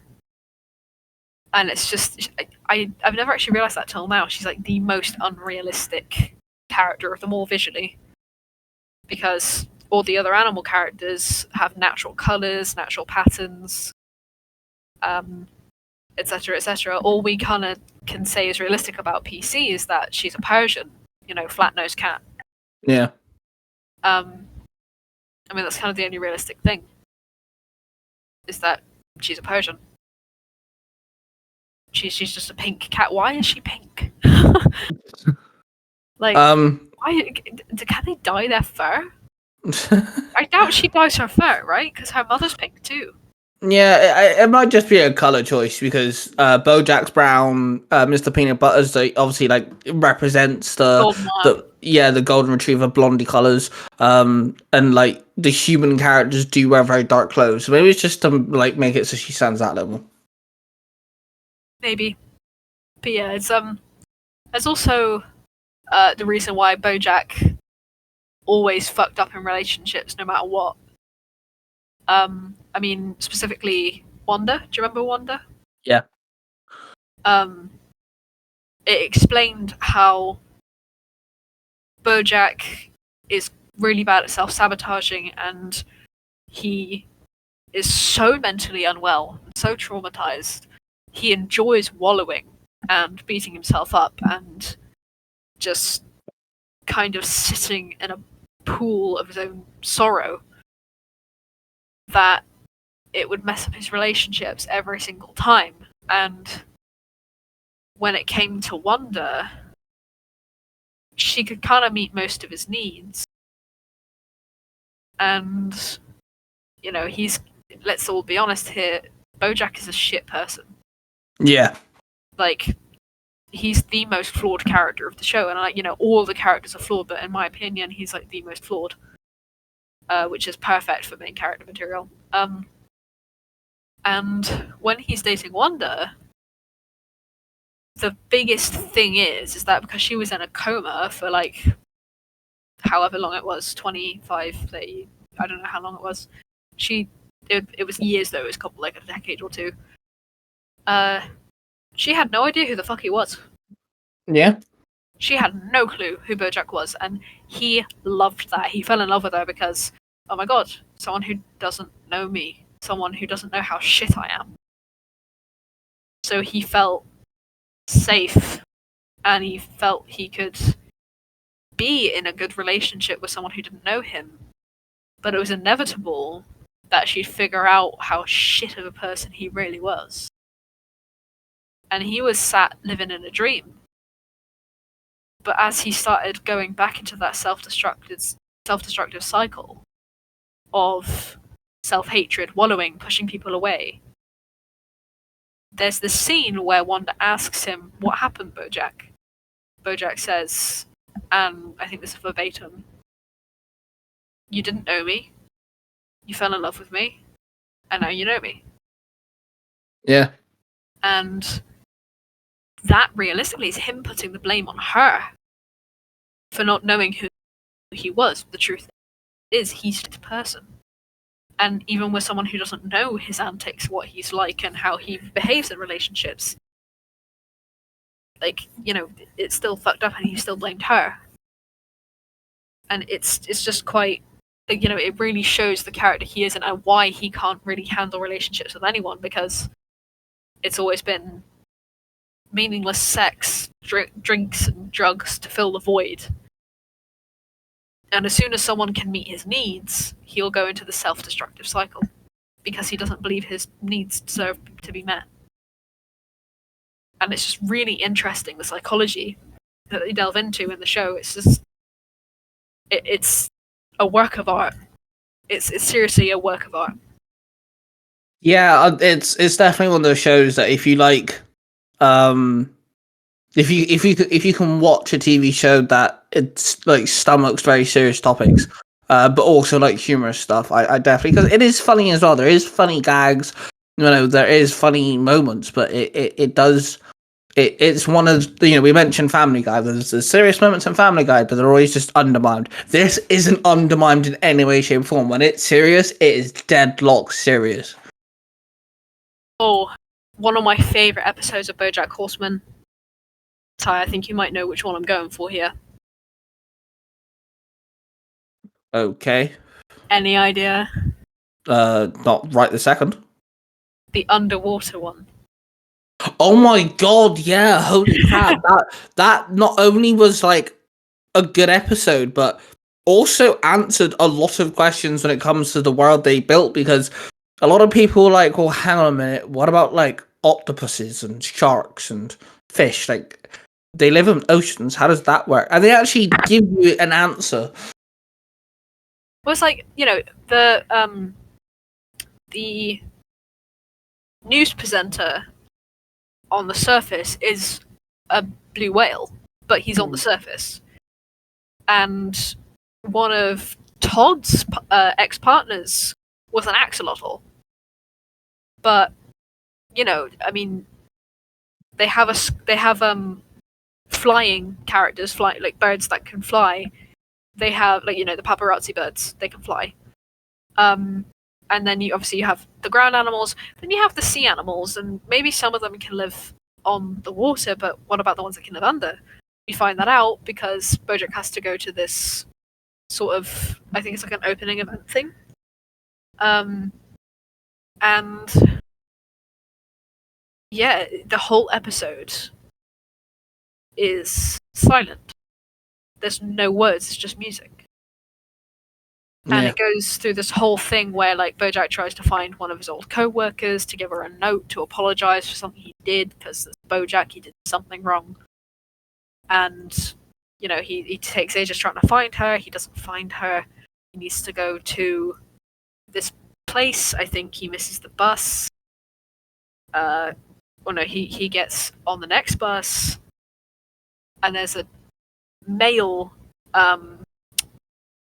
seahorse guy who straight up gives birth on the bus. But he leaves one of his babies behind. And Bojack looks after him for most of the episode. And again, the whole episode is dead fucking silent, except for the music. There's no dialogue whatsoever. There's like, whatever he writes on the note, that's the most words that you hear. Any dialogue is gibberish because, well, the fish speak their own language. And you hear a bit of watered down gibberish between some fish. That's about it. Yeah, and it kind of plays on, like, the whole idea of, because this can realistically happen. You know, you could easily want to go find someone or run away from something and go to a country where you don't understand any motherfucker. They're talking a language you don't fucking know, and you are stuck. You're stranded there. You're not going to be able to communicate with anybody. And it kind of plays on that as well, in the fact that Bojack don't speak fish. It's really clever because all the characters who are underwater have to wear, like, fish bowls over their head, essentially. Yeah. So that they can breathe. And that obviously limits their hearing as well, so aside from the music, whatever we hear is what they're hearing. And it's just really clever because there's so much emotion, so much feeling, so much meaning to the episode, and it's just a work of art. It's just, they've just managed to do that without any dialogue, with just actions and music alone. Yeah, it was definitely one of those episodes that played off on multiple aspects, on the lore, the story. It did something very different, like, you know, it's silent majority of the time and things like this. It kind of gave a different aspect on, you know, Bojack, because he has to look after someone else's kid who he doesn't know the person either, so it's really random. And it just pulled on every string other than, like, death. You know, it is one of the most unique episodes. It is, yeah. It's just, oh God, it's honestly such a work of art. I think that that episode and probably the second to last episode is my top two favorites. Second to last episode is called The View from Halfway Down. Oh, that's the best one. In that one, I lightly touched on it earlier, but basically, Bojack falls into the pool out, like, in his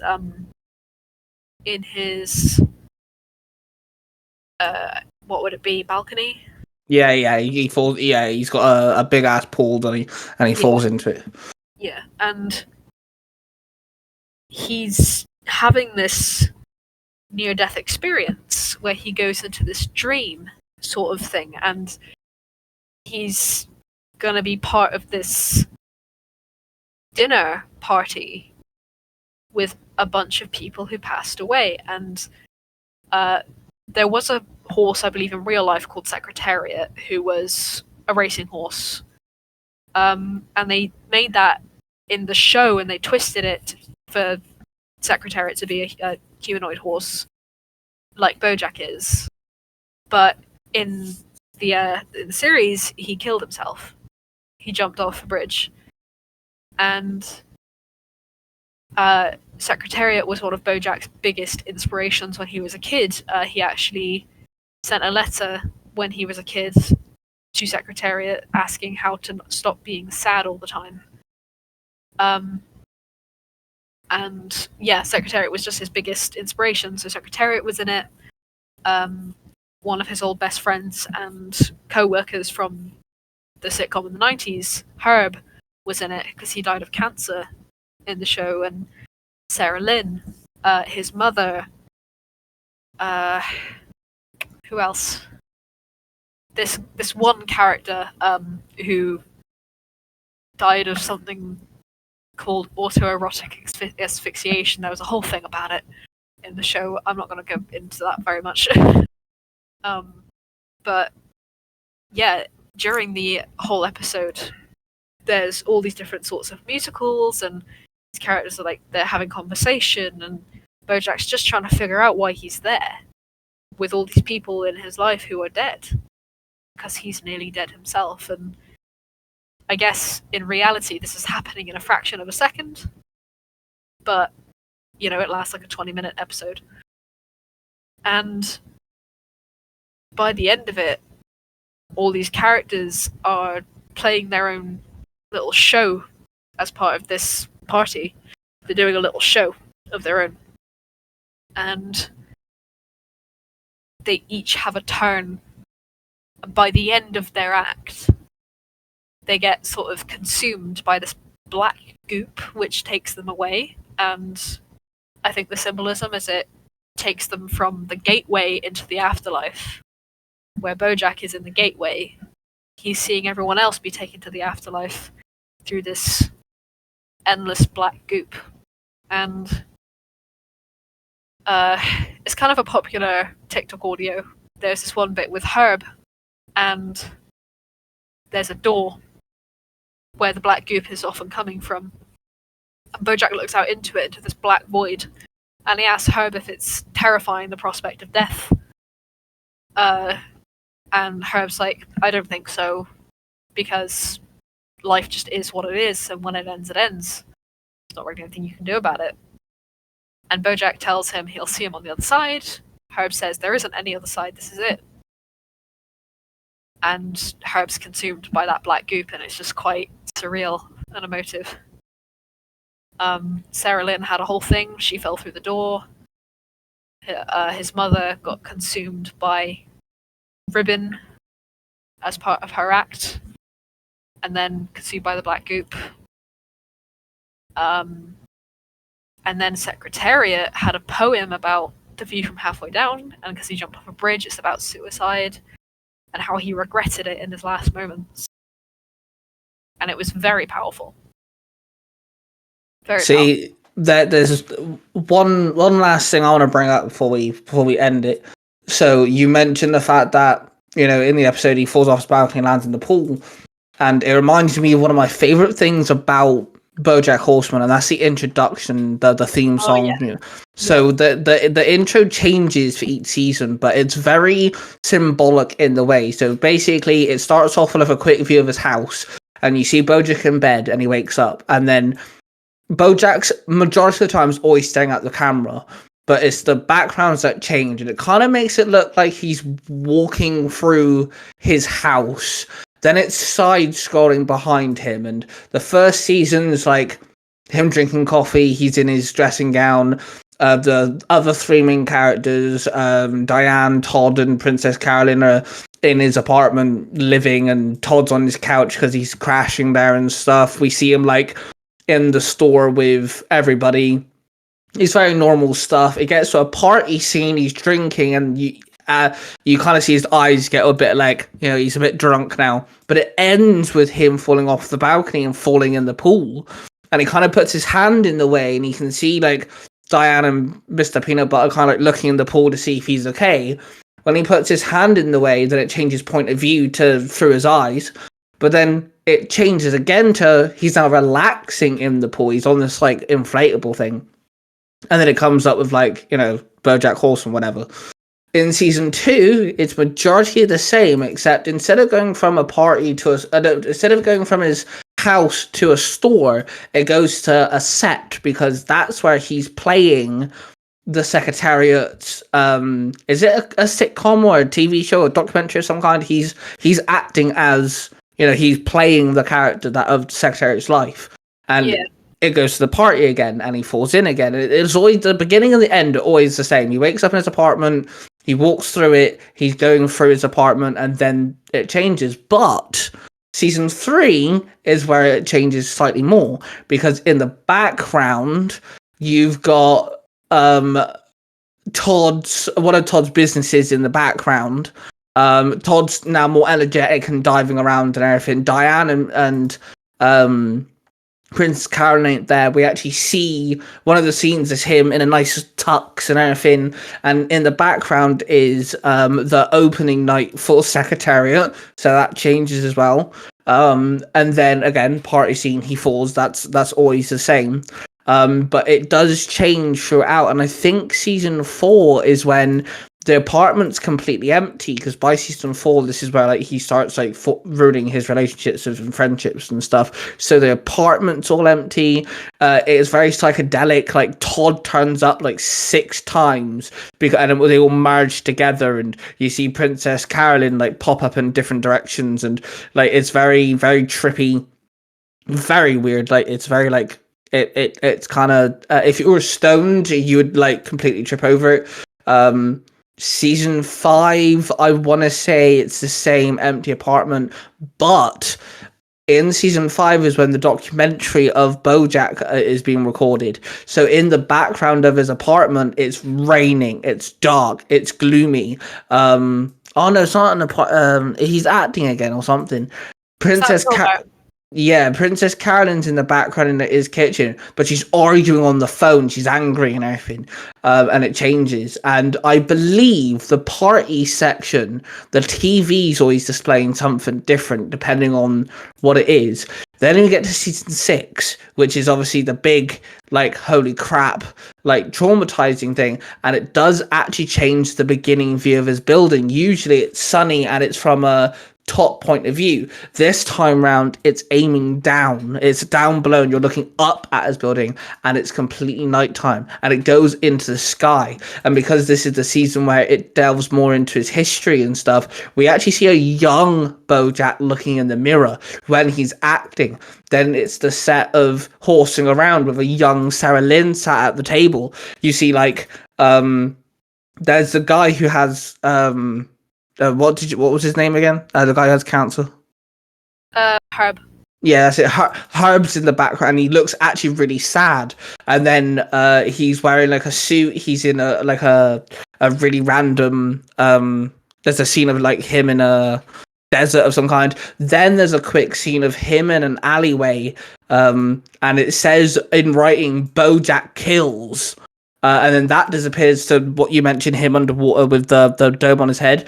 Then it's his mum's house at the holiday home, and it's all ruined. Then it shows his mum, and he looks really angry. Then it shows his mum's coffin, and these images are burning away behind him like if someone set it on fire, and it changes everything.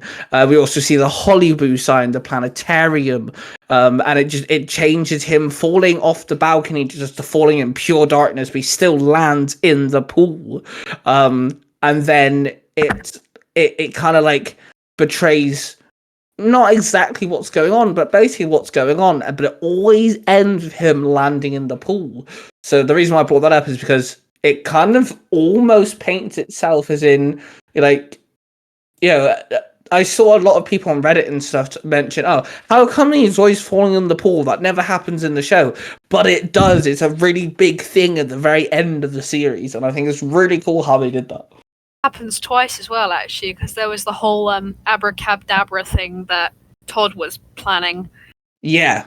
And during the awards program, after, like with the shows and stuff, Bojack gets an award for one of the shows that he does. He has a car in the living room somehow, and he reverses it out the window and into the pool. And yeah, that's right, yeah. Into the intro. But then he falls into the pool again at the end. Another thing about the intro as well, there is actually a video on it on YouTube about every individual change, and they go absolutely insanely detailed. I mean, episode 1, one of the legs of his bed breaks, and then throughout the series, it starts off being like repiled up with some books. When he gets that award I was talking about, it's then replaced with the award, and then he actually gets it fixed when he's trying to fix himself. And there was an episode where his counselor was trying to tell a story. Well, no, it was actually Diane's counselor who was trying to tell her friend while disguising the characters. She disguises Bojack as this zebra dude, and the intro changes to match that. It was just the intro is probably one of the most detailed parts of the show. It's quite insane. Yeah. Well, we're gonna call it a night because for us it's like 1:30 in the morning. Yeah. You're gonna have to come on again at some point, and we're gonna have to talk like Rick and Morty, and there's like Imagination, Avatar. There's so much else, other stuff, Ben 10 that we can talk about. So much that we can dive into. So thank you very much for coming on. It's been a blast. Yeah, it's been fun. Yeah, it's been fun. So if people want to check out your music or your artwork, where can people find you? Well, I believe with music, I'm pretty much on everything. I'm on Spotify, Deezer, Apple Music, under Feathergarden, one word. Artwork, I go by Raven's Creation, one word, on DeviantArt. On YouTube, I'm kind of difficult to find, but I'm not really active on there anyway. But I just go by Eva, EVA. No capitals, no nothing. That's kind of it. Yeah, well, thank you very much for coming on. It's been a blast, and yeah, we'll definitely have to have you come back and we can geek out a bit more about other stuff. Yeah, absolutely. I mean, I'm free every Saturday, so... Cool. Well, thank you guys for listening, of course. If you listen to us on the podcast platforms, don't forget to give us a follow and all that jazz. If you're listening to on YouTube, consider subscribing. That'd be great. And, of course, I love you all. We're with passion, everybody, and I shall see you guys in the next one. This podcast is a production of the Three Ranger Bros Studios, in association with Zio to Hero, the podcast.